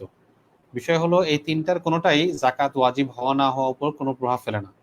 বরং এখানে দেখতে হবে, এই যে আপনি মাসিক ইনকামের কথা বলছেন, মাসিক ইনকাম মাসিক নেয় এটাও বিষয় না। বিষয় হলো আপনার প্রথমত আপনার বর্তমান সম্পদের টোটাল অবস্থাটা দেখতে হবে। যদি সেটা 52.5 ভরি রূপার সমপরিমাণ সম্পদের হয়, যেটা আমার ধারণা, আমি অ্যাকচুয়াল হিসাবটা আপনারা লোকাল শরিয়া স্কলারদের, আমাদের ওলামায়ে কেরাম যারা আছেন তাদের কাছ থেকে জেনে নেবেন। সম্ভবত 40-50 হাজার টাকার মতো হবে। এতটুকু যদি আপনার কোনো সেভিং হিসেবে কোনো ব্যাংকে বা আপনার কোথাও থাকে, আপনার হাতে ক্যাশ হিসেবে থাকে, তাহলে যেদিন আপনি প্রথম এটার মালিক হয়েছেন সেদিন থেকে আপনি 1 চন্দ্র বছর 360 দিন হিসাব করবেন। ধরেন রমজানের 1 তারিখ থেকে পরবর্তী রমজানের 1 তারিখ, এবং ওই দিন গিয়ে আপনার এই অ্যামাউন্টটা যদি মানে যে টোটাল যে আপনার টাকাটা থাকবে, ক্যাশ, ব্যাংক ব্যালেন্স ইত্যাদি, আমার এই বিষয়ে আরো বিভিন্ন লেকচারও আছে, ওখানেও দেখতে পারেন। ওই পুরো অ্যামাউন্টটা ওই দিনে আপনার যে অ্যামাউন্টটা থাকবে সেটার 2.5%টা আপনাকে জাকাতের জন্য হিসাব করতে হবে আর কি। আহমদ সজীব লিখেছেন, বর্তমানে বিয়ের সময় অতিরিক্ত মোহর ধার্য করা হয়, এই সম্পর্কে কিছু বলুন। হ্যাঁ, এটা আমি বলার চেষ্টা করেছিলাম। অপব্যয়ের কথা যখন বলছিলাম তখন এই কথাটা বলার চেষ্টা করেছিলাম, যে বিবাহের সময় যে বর্তমানে বিভিন্ন অতিরিক্ত মোহর নির্ধারণ করা হয়, বিশেষ করে আপনার হাজবেন্ডের যে বর্তমান স্ট্যাটাস, তার চাকরি বা তার সামর্থ্য, এই জিনিসগুলো আপনার খেয়াল করা হয় না। এই বিষয়গুলো আমাদের আমার কথা কি আপনারা শুনতে পাচ্ছেন না হ্যাং হ্যাং হয়ে যাচ্ছে? আমি জানি, একটু সময় দিচ্ছি। আচ্ছা, আশা করি শুনতে পাচ্ছেন। তো যেটা বলছিলাম, যে বিবাহের সময় আমরা ওই মোহরটা যেন হাজবেন্ডের যে আর্থিক অবস্থা এবং একই সঙ্গে আপনার স্ত্রীর যে আপনার স্ট্যাটাস, দুইটার দিকে লক্ষ্য রেখেই যেন আমাদের মোহরটা নির্ধারণ করা হয়, এই বিষয়টা খুবই গুরুত্বপূর্ণ। টাকা অন্যের কাছে দীর্ঘ সময় কর্জ দেয়া থাকলে সে টাকার উপর কি জাকাত ওয়াজিব? দীর্ঘদিন সময় যদি কর্জ দেয়া থাকে, অর্থাৎ সে এখনো কর্জটা দিচ্ছে না, সেক্ষেত্রে তার সেই টাকাটা দেখতে হবে যে এটা পাওনার সম্ভাবনা আছে কিনা। যদি এমন হয় যে আপনার পাওনার সম্ভাবনা নেই, আহ, যেটা সে অস্বীকার করছে বা সে আর দিবেই না, তখন সেটা আর জাকাত দিতে হবে না। কিন্তু যদি পাওনার সম্ভাবনা থাকে তাহলে জাকাত দিতে হবে। অলংকারের হিসাবে জাকাত দিব কিভাবে? অলংকারের হিসাবে যদি আপনার শুধু স্বর্ণ থাকে, তাহলে 7.5 ভরি স্বর্ণ থাকলে সেখান থেকে 2.5% জাকাত দিতে হবে। ক্যাশেও দিতে পারেন অথবা স্বর্ণ কিছু বিক্রি করে দিতে পারেন। আর যদি শুধু আপনার ইয়া থাকে, রূপা থাকে, সেক্ষেত্রে 52.5 ভরি রূপা থাকলে সেখান থেকে 2.5% আপনার জাকাত দিতে হবে। উত্তম মহারণা কোনটি বা কত? উত্তম মহারণা বলতে আসলে কিছু নেই। উত্তম মহারণা ওই যে যেমনটি বললাম, যে একদিকে হাজবেন্ডের পরিস্থিতি এবং আরেকদিকে আপনার স্ত্রীর যে সামাজিক, দুটোর সমন্বয় একটা মোহর নির্ধারণ করা। বিশেষ করে বর্তমান সময়ে উচ্চ মোহর আপনার বিবাহের জন্য খুব কঠিন হয়ে যায়, এবং এটা বরং সমাজে নানা সমস্যা তৈরি করে। আমার দৃষ্টিতে আমাদের সমাজে যে সমস্যাগুলো, তার কম করে হলেও 90% সমস্যা সময় মতো বিবাহ না দেওয়ার কারণে। এই যে দেখবেন আমাদের অনেক রাজনৈতিক ব্যক্তিত্বরা ইররেসপন্সিবল কথাবার্তা বলেন, এটাও আমার কাছে মনে হয় যে সময় মতো তাদের বিবাহ দেওয়া হয় না এই জন্য। অর্থাৎ রেসপন্সিবিলিটি থেকে শুরু করে নৈতিক স্খলন, নৈতিক সব কিছুর পেছনে দেখবেন বিবাহ একটা বড় ফ্যাক্টর। বিবাহকে সহজ করার জন্য যা যা করা দরকার, এর মধ্যে অন্যতম হচ্ছে মোহর সহজ করে দেয়া, মোহর কমানো, আনুষ্ঠানিকতা কমানো, অতি উচ্চ ব্যয়, বিভিন্ন রকম রুসুম টুসুম আছে, হলুদ এটা সেটা হাবি জাবি, এগুলোর কারণে খরচ অনেক বেড়ে যায়। কাজে এগুলোকে সহজ করে দিন, বিবাহকে সহজ করে দিন, সমাজ থেকে অনেক সমস্যা এমনিই চলে যাবে। প্রত্যেকে তখন নিজ নিজ পরিবারের জন্য রেসপন্সিবল হয়ে যাবে। তখন আর তার ধর্ষণ করার, তাকে আপনার মেয়েদেরকে টিজ করার, এটা করা তার আসলে সময়ই থাকবে না। আচ্ছা, আরেকটি প্রশ্ন। আসসালামু আলাইকুম সম্মানিত শেখ, পরিবারের দিন পালনের পরিবেশ না থাকলে স্ত্রী নিয়ে আলাদা থাকা যাবে? আচ্ছা, স্ত্রী নিয়ে আলাদা থাকা না থাকা, এটা এটা এটা আপনার আমাদের দেশের প্রেক্ষাপটে কালচারালি চলে আসছে। আপনার সব সব পরিবার একসাথে থাকা, কিন্তু এটা কোনো জরুরি বিষয় এরকমটা নয়। এখানে যদি আমাদের পিতামাতা আর্থিক সমস্যা থাকে বা তারা আপনার বয়স হয়েছে, তখন অবশ্যই তাদের সঙ্গে থাকা, তাদের খিদমত করার করা উচিত। কিন্তু এর বাহিরে এমন নয় যে কেউ আলাদা থাকলে সেটা শরীয়ত লঙ্ঘন হয়ে যাবে, বিষয়টা এমন নয়। বিভিন্ন কারণে পরিস্থিতিতে মানুষ আলাদা থাকতে, বরং একসময় আল্লাহ রাসূল সাল্লাল্লাহু আলাইহি ওয়াসাল্লামের যুগে, সাহাবায়ে কেরাম রিদওয়ানুল্লাহি আলাইহিমের যুগে তখন বাসাগুলো ছোটই ছিল। কাজেই তখন এমনিতেই মানুষ আসলে আলাদা থাকতে হয়েছে তাদেরকে। তো শরীয়ত পালনের জন্য যদি হয়, এটা একটা ভালো রিজন, এটা এটা হতে পারে। ফেরদৌসী বিনতে হাবিব লিখেছেন, আসসালামু আলাইকুম, ইসলামী অর্থনীতি নিয়ে প্রাথমিক ধারণার জন্য কোন বইগুলো উপকারী হবে জানাবেন প্লিজ। বিভিন্ন বই আছে। আমি যেটা বলবো, আমাদের একটি প্রতিষ্ঠান আছে আইএফএ কনসালটেন্সি। এই প্রতিষ্ঠানের লিঙ্কে আপনারা গিয়ে আমাদের বিভিন্ন পোস্টগুলো ফলো করতে পারেন, ইনবক্সে জানাতে পারেন, হয়তো সেখানে আমরা কিছু বইয়ের লিস্ট ইনশাল্লাহ আপনাদেরকে দিতে পারবো। বিভিন্ন কোর্সও সেখানে হয়। আচ্ছা, কোনো ছেলেকে বিবাহ করানো পিতামাতার দায়িত্ব কতটুকু? অনেক বড় দায়িত্ব।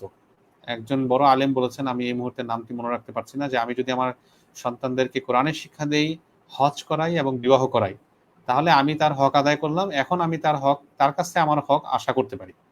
তো দেখুন, ওনারা হজ করাকেও, বিবাহ তো বটেই, হজ করাকেও সন্তানের হক মনে করতেন।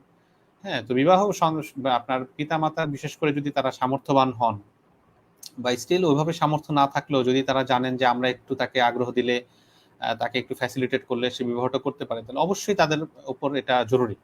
এবং বিশেষ করে বর্তমান সময়ের আলোকে আমি সমাজকে অনেক গভীরভাবে উপলব্ধি করার চেষ্টা করি, আমাদের বর্তমান সমাজকে। যেহেতু একটা দীর্ঘ সময় আমি বাংলাদেশে গ্রাউন্ডে ছিলাম, এবং এখনো খুব গভীরভাবে বিভিন্ন লেভেলের আপনার ইয়ুথদের সাথে আমার কাজকর্ম আছে। আমি মনে করি বর্তমান সময়ে বিবাহ করায় মানে বাধা দেয়া পিতামাতার কোনো রিজনেবল কারণ ছাড়া, লজিক্যাল কারণ ছাড়া, যেমন হয়তো ছেলে বা মেয়ে সে মাদকাসক্ত, সে গুন্ডামি করে, সে নেশাগ্রস্ত, হ্যাঁ, অথবা সে গার্লফ্রেন্ড বয়ফ্রেন্ড নিয়ে চলে, অর্থাৎ সে দিনদার না, এরকম একান্ত কারণ ছাড়া বিবাহে বাধা দেওয়া, এটা এটা গুনাহের কারণ হতে পারে। কারণ আমাদের আমাদের নতুন তরুণ প্রজন্ম নানা রকম হারামে লিপ্ত আছে। কাজে বিবাহটাকে যত সহজ করে দেওয়া যায়, যত সহজ করে দেওয়া যায়। হয়তো পরিবার পুরোপুরি মিলছে না, হয়তো আপনার আপনার মনে হচ্ছে যে মেয়েটা ছেলের পাশে মানাচ্ছে না, কিন্তু ছেলে যদি মনে করে যে না, আমি আমি এই মেয়েকে বিবাহ করতে আগ্রহী, বা অন্যদিকে কোনো সমস্যা নেই, তাহলে তাদেরকে ফ্যাসিলিটেট করা উচিত। এই এই বিবাহের না হওয়ার জন্য অনেক সমস্যা হচ্ছে।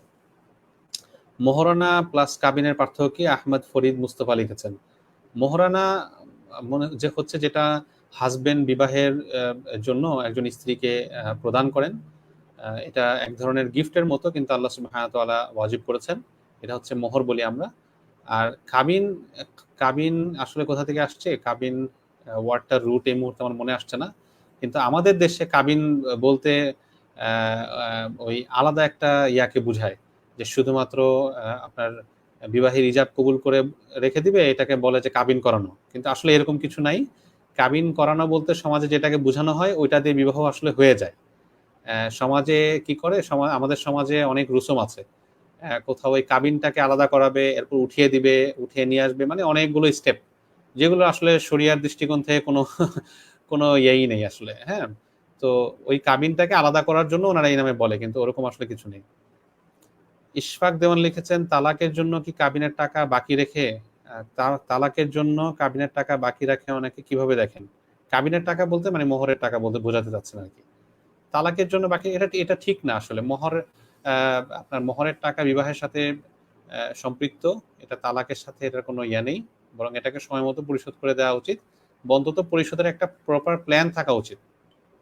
আমি একটি গুরুত্বপূর্ণ পয়েন্ট আসলে আজকে মিস করেছি, যেটা আমার মাথায় ছিল যখন লেকচারটা প্রস্তুত করেছিলাম, কিন্তু এই প্রশ্ন দেখে মনে পড়লো। সেটা হচ্ছে, আমরা যখন আর্থিক ব্যবস্থাপনার কথা বলি, আমাদের কিছু কিছু লক্ষ্য থাকা দরকার। যেমন আমরা ধরেন 2022 চলছে, আমরা ধরেন 2023-এ, 24-এ, 25-এ আমরা ইনশাল্লাহ হজ করতে যাব, আমরা ইনশাল্লাহ ওমরায় যাব। হ্যাঁ, আমরা ইনশাল্লাহ একটা মসজিদে কন্ট্রিবিউট করব।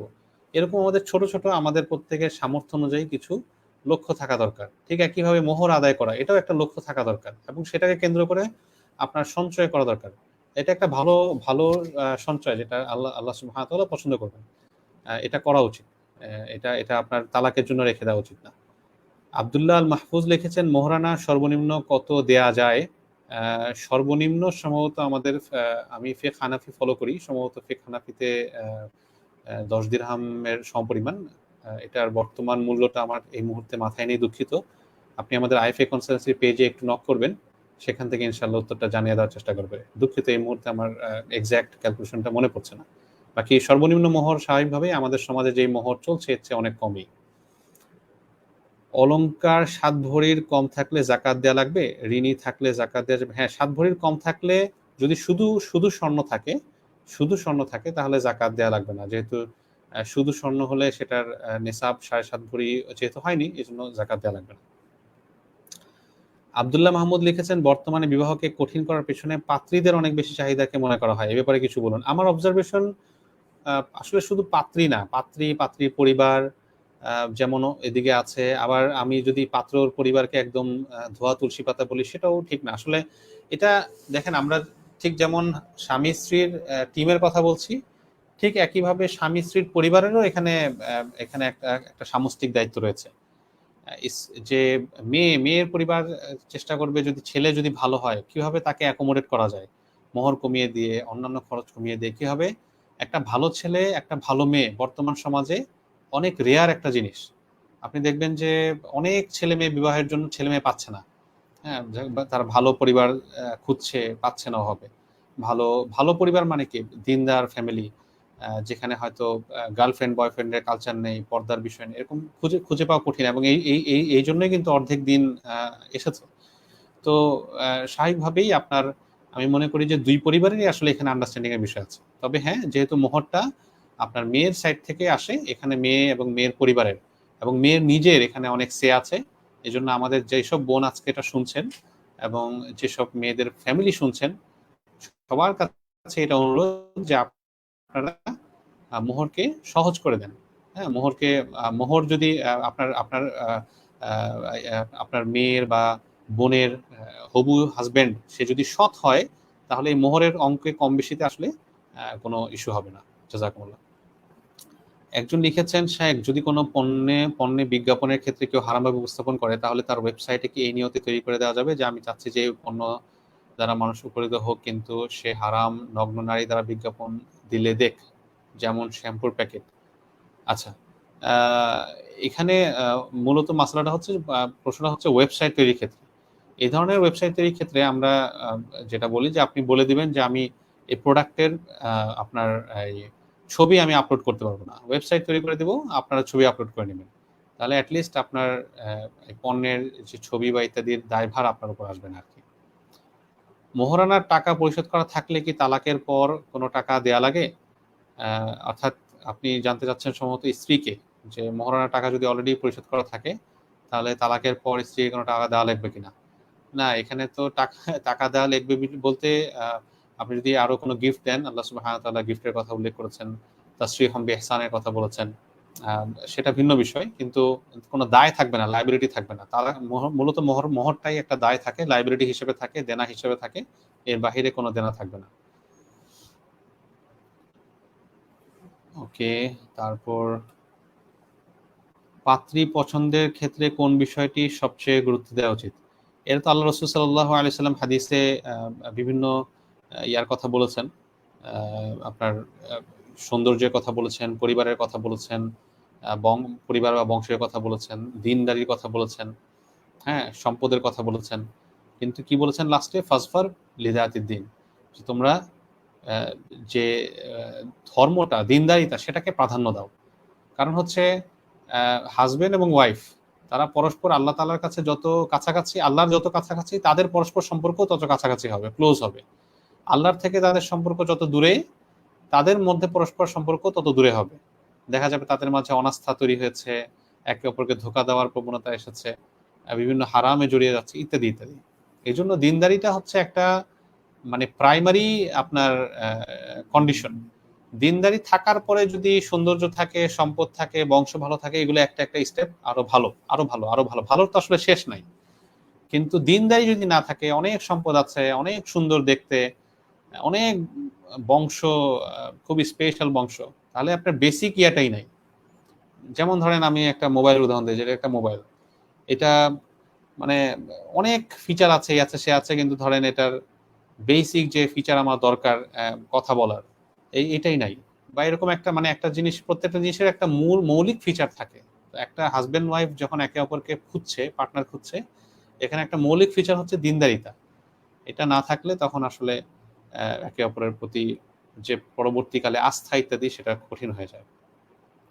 সাজ্জাদ লিখেছেন, পিতামাতার দিনের বুঝ নাই, ছেলে আয় করে বিয়ের উপযুক্ত, কিন্তু দুইটা বাসা মেনটেন করা সম্ভব নয়, কি করণীয়? দুইটা বাসা মেনটেন বলতে আপনি হয়তো বলতে চাচ্ছেন যে পিতামাতার বাসা এবং আলাদা বাসা নিলে, তো সেক্ষেত্রে পিতামাতার সাথে থাকতে পারেন, এটা তো সুবিধা নেই। যদি কোনো কারণে থাকা না যায় তাহলে আপনি আলাদাভাবে আহ, থাকতে পারেন। সেক্ষেত্রে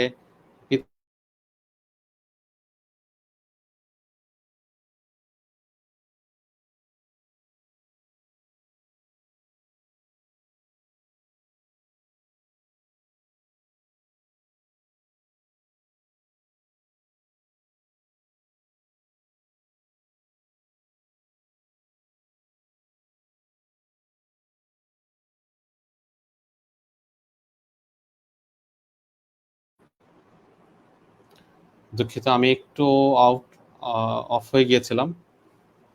মোহরে ফাতিমি কি? মোহরে ফাতিমি হচ্ছে একটা মোহরের পরিমাণ যেটা আল্লাহ রসুল সাল্লাহ আলী আসাল্লাম ওনার কন্যার জন্য নির্ধারণ করেছিলেন।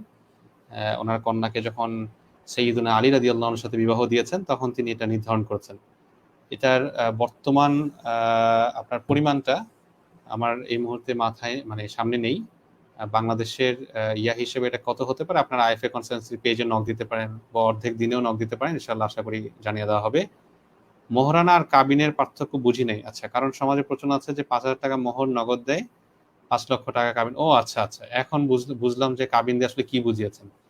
ওকে, কাবিন বলতে আমাদের যে প্রচলন সেটা হচ্ছে যে ওই যে চুক্তিটাকে, ইজাব কবুলের যে সময়টাকে, ওইটাকে আমি দেখেছি যে তারা কাবিন বলে থাকে। এখন আপনার প্রশ্নটা এখন বুঝলাম, যে যেটা বলার চেষ্টা করছেন যে সেটা হলো যে একটা হচ্ছে মোহর, টোটাল মোহর, হচ্ছে আপনার 3 লাখ টাকা মোহর ধরা হয়েছে। এখন এই 3 লাখ টাকার মধ্যে হয়তো তারা এগ্রি করেছে যে আপনার 1.5 লাখ টাকা নগদ দেয়া হবে, ক্যাশে, স্বর্ণ অলংকারের মাধ্যমে ইত্যাদি। তো সাধারণত হয়তো সমাজে, আমি জানি না আপনি যে জায়গার কথা যেখানে কথা বলছেন, হয়তো বোঝাতে যাচ্ছে যে ওই 1.5 লাখ টাকাটা কাবিন করে রাখবে আর বাকিটা হয়তো আপনার বাকি থাকবে। তো এটা এটা সমস্যা নাই, এটা বৈধ। এখন যেটা যেটা বাকি থাকবে সেটাও আপনার আসলে এমন না যে আপনি আনলিমিটেড টাইমের জন্য বাকি থাকবে, এরকম না। এটাও আপনার ধীরে ধীরে পরিশোধ করে দেওয়া উচিত, কারণ এটা একটা দায়, এটা একটা লায়াবিলিটি, এটা একটা দায়িন। এখন সমাজে আপনি যেমন আপনার প্রশ্ন থেকে যা বুঝলাম, এটা আসলে আমি কখনো এইভাবে চিন্তা করে দেখিনি, যে সমাজে হয়তো একটা সেক্টরে এই বকেয়াটাকে তালাকের সময় দেওয়ার দায় হিসেবে চিন্তা করে, অর্থাৎ এটা একটাকে সিকিউরিটি হিসেবে চিন্তা করে যে এখন দেওয়া লাগবে না, কিন্তু তালাক দিতে গেলে এটা দিতে হবে, অর্থাৎ তালাক দেওয়ার ক্ষেত্রে যেন তার ভয় থাকে। এরকম চিন্তা করে আসলে মোহর নির্ধারণ করাটাই অনুচিত। মোহর নির্ধারণ করা হবে আপনার হাজবেন্ড এবং ওয়াইফের স্ট্যাটাস এবং সামর্থ্য অনুযায়ী, যেটা আমি অলরেডি বলেছি। ওকে, একজন লিখেছেন, মুনমুন লিখেছেন, আসসালামু আলাইকুম শেখ, আমি জানতে চাচ্ছি যে কোনো ছেলেকে যদি পছন্দ হয় তাহলে তাকে একজন মেয়ে হিসেবে বিয়ের প্রস্তাব দেওয়া জায়েজ? তবে ইসলামী দৃষ্টিতে জানাবেন ইনশাআল্লাহ। আর আমি জানতে চাই শেখ, একজন ছেলেকে কয়টি জিনিস দেখে বিবাহ করতে হয়? আচ্ছা, প্রথম প্রশ্ন যেটা, যে মেয়ে হিসেবে প্রস্তাব দেওয়া জায়েজ কিনা, এখানে প্রস্তাব দিতে তো অসুবিধা নেই। খাদিজা, উম্মুল মুমিনিন খাদিজা রাদিয়াল্লাহু আনহা, তিনি নিজেও তার একজন ইয়ার মাধ্যমে, একজন লোকের মাধ্যমে তিনি রাসূলুল্লাহ সাল্লাল্লাহু আলাইহি ওয়াসাল্লামকে প্রস্তাব পাঠিয়েছিলেন। এটাতে মৌলিকভাবে সমস্যা নেই, কিন্তু প্রস্তাবনার মাধ্যমটা কি, ওয়েটা কি, এটা সমস্যা হতে পারে। এটা যদি আমাদের সমাজের যে বিভিন্ন ছেলেমেয়েরা বিভিন্ন হারাম রিলেশনশিপে জড়িয়ে যায়, এ ধরনের হয়, সেটা সমস্যাযুক্ত। সবচেয়ে নিরাপদ হচ্ছে কোনো গার্জিয়ানকে ইনভলভ করা আর কি। আচ্ছা, দ্বিতীয় যে প্রশ্ন ছিল, আচ্ছা প্রশ্নটা স্ক্রিন থেকে চলে গেছে। আচ্ছা আচ্ছা, পাচ্ছি। প্রশ্নটা ছিল হচ্ছে আহ ও আচ্ছা, কয়টা জিনিস দেখে বিবাহ করতে হয় একটা ছেলেকে? একজন মেয়েকে কয়টা জিনিস দেখে বিবাহ করতে হয় আল্লাহ রাসূল সাল্লাল্লাহু আলাইহি ওয়াসাল্লাম হাদিসে সেটা বলছেন, কিন্তু ওইখান থেকে আসলে আমরা একটা ছেলের ব্যাপারেও মোটামুটি ভাবে বুঝতে পারি। আর আরেকটি আয়াত আছে যেখানে মুসা আলাইহিসসালামের ব্যাপারে শুআইব আলাইহিসসালামের দুজন কন্যা মুসা আলাইহিসসালামের ব্যাপারে উল্লেখ করেছেন, ইন্না খায়রা মান ইসতাআজারতাল কবিয়ুল আমিন। মুসা আলাইহিসসালামের দুটা ফিচার, দুটা ক্যারেক্টারিস্টিক উল্লেখ করেছেন। একটা হচ্ছে কবি, তিনি সমর্থবান, তিনি শক্তিশালী, আর দু নম্বর হচ্ছে আমিন, তিনি আমানতদার। তো এই দুটো আসলে একজন পুরুষের জন্য অন্যতম গুরুত্বপূর্ণ দুটো ইয়ে। শক্তিশালী বলতে তার শারীরিকভাবে, মানসিকভাবে, আপনার সাইকোলজিক্যালি ভাবে আপনার তার সামর্থ্য বা শক্তি থাকা, এবং আমিন বলতে আমানতদার হওয়া। এই দুটো বিষয় আসলে, দুটো বিষয়ের যে আমানতদার যেটা, এটা ওই দিনদারির সাথেই যুক্ত। এরপর যদি সৌন্দর্য, সম্পদ ইত্যাদি থাকে, এটা আরো অ্যাডিশনাল কোয়ালিটি, কিন্তু এই দুটো হচ্ছে মৌলিক আর কি। একজন লিখেছেন, মেয়ে একটি ছেলেকে পছন্দ করে, সেই ছেলে দিনদার, বিবাহ করতে চায়।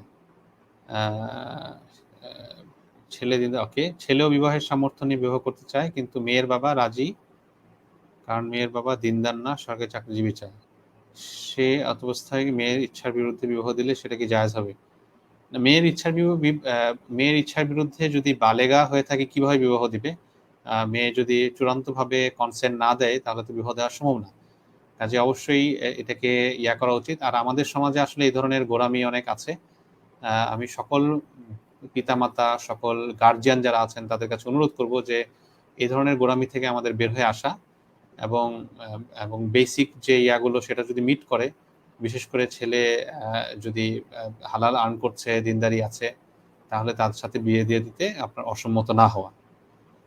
মোহাম্মদ তানভীর সিদ্দিক লিখেছেন, আসসালামু আলাইকুম, জানতে চাই কাবিনের কিছু মহারণা দিয়ে দাম্পত্য শুরু করেছিল, 4 মাসের বাচ্চা পেটে রেখে স্ত্রী মারা যায়, বাকি মহারণার কি হবে বা কাকে দিতে হবে? এটা একটা ইন্টারেস্টিং মাসালা। এই মাসালার হল আমার এই মুহূর্তে আমার মাথায় নেই, দুঃখিত। আমি প্রশ্নটি পরে ইনশাল্লাহ উত্তর দেওয়ার চেষ্টা করব আপনার কমেন্টে। শুক্রিয়া। এই প্রশ্নটি একটা খুব গুরুত্বপূর্ণ প্রশ্ন, কারণ স্ত্রী যদি মারা যায়, স্বাভাবিকভাবে মুআমালাতের সেন্স থেকে মোহরটা তার উত্তরাধিকারের কাছে পরিশোধ করে দেওয়া দরকার, কিন্তু এটা কি কোনোভাবে ওয়েভ হওয়ার ব্যাপারে ওলামায়ে কেরাম বলেছেন কিনা, এটা একটু আমাকে দেখে বলতে হবে। মহিউল ইসলাম লিখেছেন, হারাম থেকে বেঁচে থাকার জন্য লুকিয়ে বিয়ে করে রাখা কি জায়েজ? আসলে বিয়ে তো লুকানোর কোনো জায়গা নেই। বিয়ে যেন লুকানো না যায় সেজন্যই কিন্তু বিয়ের মধ্যে দুজন সাক্ষীর প্রয়োজন। হ্যাঁ, এবং পাশাপাশি দেশীয় আইনে যে রেজিস্ট্রেশন ইত্যাদি তো আছেই, এবং বিয়ের মাঝে এলান শর্ত, জানানো শর্ত। বিয়ে আসলে লুকানোর উপায় নেই। এখন লুকানো বলতে হয়তো আপনি বুঝাতে যাচ্ছেন যে বাবা মা বা পরিবার তাদেরকে না জানানো, এটা অবশ্য ঠিক নয়। এটা তাদের মানে অসম্মতিতে বিয়ে হতে পারে বিভিন্ন কারণে, বিভিন্ন ইয়াতে, কিন্তু না জানানোটা ঠিক নয়। কারণ বিয়ে কোনো সিক্রেট কোনো অ্যাক্ট না, গোপন কোনো অ্যাক্ট না। জিনা গোপন একটা অ্যাক্ট, কিন্তু বিবাহ এটা জানিয়ে, যেন কেউ কুধারণা না করতে পারে, খারাপ ধারণা না করতে পারে, এটা জানিয়ে করার বিষয়। জাযাকাল্লাহ। আসাদুজ্জামান লিখেছেন, ইজ গভর্নমেন্ট জব হালাল বিকজ গভর্নমেন্ট হ্যাজ মেনি হারাম ইনকাম সোর্স? গভর্নমেন্টের অনেক হারাম ইনকাম সোর্স আছে। বিষয়টা আসলে এরকম না, বরং গভর্নমেন্টের অনেক হারাম এক্সপেন্ডিচার আছে, আমি এভাবে বলবো। কারণ আপনি যদি গভর্নমেন্টের ইনকাম সোর্স দেখেন, এখানে বিভিন্ন সার্ভিস আছে, ইনফ্রাস্ট্রাকচার থেকে বিভিন্ন আয় আছে, কর আছে। এখন কর আয় না হালাল না হারাম, সেটা নিয়ে দীর্ঘ আলোচনা আছে। তারপর কর ইনসাফ না জুলুম, এগুলো নিয়েও আলোচনা আছে, কিন্তু আউটরাইটলি এটাকে হারাম বলা কঠিন। আর হারাম আয় আছে হচ্ছে সুদ থেকে, বিভিন্ন সেটা খুব সিগনিফিকেন্ট না। এক কথায় মানে, হ্যাঁ, হারাম সোর্স অফ ইনকাম আছে, কিন্তু অনেক হালাল সোর্সও আছে। তো কাজটা যদি আপনার কোনো সুদি ব্যাংকের চাকরির মতো না হয়, সুদি বন্ড দেখার বিষয় না হয়, বা অন্য হারাম কিছু না হয়, এখানে ঘুষের বা ইত্যাদির কারবার না থাকে, এটা একটা হালাল সার্ভিস হয়ে থাকে, তাহলে এটা বৈধ হবে ইনশাআল্লাহ। ফারদিন ফারাবি লিখেছেন, কোনো মেয়ের বাবা যদি কাউকে বলে তোমার সঙ্গে আমার মেয়ে বিয়ে দিলাম, আর ছেলে যদি কবুল করে নেয়, তাহলে কি বিয়ে হয়ে যাবে? না, এখানে আপনার যদি কোনো প্রাপ্তবয়স্ক মেয়ে হয়, তাহলে তাকে সে তার বাবাকে সেই দিতে হবে, অর্থাৎ আপনার ওয়াকিল বানাতে হবে যে তার পক্ষ থেকে বিবাহ দিবে। এটা 1 নম্বর। 2 নম্বর হচ্ছে, আপনি এখানে কোনো সাক্ষীর কথা উল্লেখ করেননি, সাক্ষী ছাড়া বিবাহ হবে না। শুধু একজন আরেকজনকে বললো বাস বিবাহ হয়ে গেল, বিষয়টা এমন না। এখানে অবশ্যই দুজন সাক্ষী লাগবে। তাহলে মেয়ে যদি বাবাকে ওয়াকিল বানায় যে তার পক্ষ থেকে তাকে বিবাহ দেওয়ার, এবং পরবর্তীতে ওদিক থেকে অন্য দিক থেকে সাক্ষীও থাকে, দুটো একসাথে হলে তখন আপনার বিবাহটা সম্পন্ন হবে আর কি। শুক্রিয়া, অনেক প্রশ্ন উত্তর ছিল, আলহামদুলিল্লাহ। আপনি একজন কি লিখেছেন? ওকে, ঠিক আছে। অনেক অনেক প্রশ্ন আসলে। আপনাদের সকলকে অর্ধেক দিন .com এর মাধ্যমে যারা যুক্ত হয়েছেন অনেক শুক্রিয়া। আমি লাস্টের দিকে সম্ভবত একটু লো হয়ে গিয়েছি, কারণ আমাদের এখানে অলরেডি রাত 12টা বাজে। আমি সাধারণত এত রাত পর্যন্ত থাকি না, শুধু আজকে আপনাদের সাথে সময় দেওয়ার জন্য ছিলাম। তো আমি যা বলেছি এখান থেকে যদি ভালো কিছু বলে থাকি, অবশ্যই এটা আল্লাহ সুবহানাহু ওয়া তাআলার পক্ষ থেকে। আর যদি খারাপ কিছু বলে থাকি, ভুল বলে থাকি, তাহলে এটা আমার পক্ষ থেকে শয়তানের ওয়াসওয়াসা এখানে রয়েছে। আল্লাহ তাআলা আমাকে মাফ করুন, হেফাজত করুন। আল্লাহ তাআলা আপনাদের সকলকে, আমাদের সকলকে কবুল করুন। আসুন আমরা বিবাহকে সহজ করে দেই, মোহর কমিয়ে দেই। আপনার বিবাহ রিলেটেড যত এক্সপেন্স আছে, অতিরিক্ত খরচ আছে, সেগুলোকে কমিয়ে দেই। তাহলে আমাদের সমাজে হালাল রিলেশনশিপ বাড়বে, হারাম রিলেশনশিপ করে যাবে। এবং বিবাহ শুধু সহজ করাটাই একমাত্র বিষয় নয়, বিবাহটাকে টিকিয়ে রাখাটাও অনেক গুরুত্বপূর্ণ। এবং বিবাহ টিকিয়ে রাখার জন্য আজকের এই আয়োজন। অনেকগুলো বিষয় আছে, এর মধ্যে আজকের টপিকটা অনেক গুরুত্বপূর্ণ ছিল।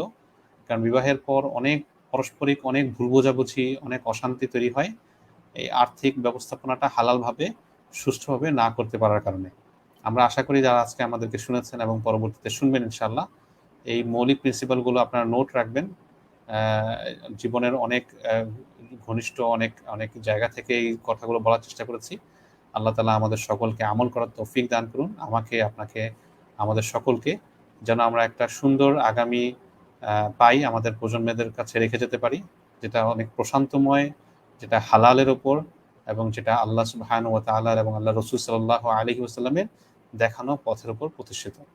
আপনারা ভালো থাকবেন, দোয়া চাচ্ছি। আসসালামু আলাইকুম ওয়া রাহমাতুল্লাহি ওয়া বারাকাতুহু।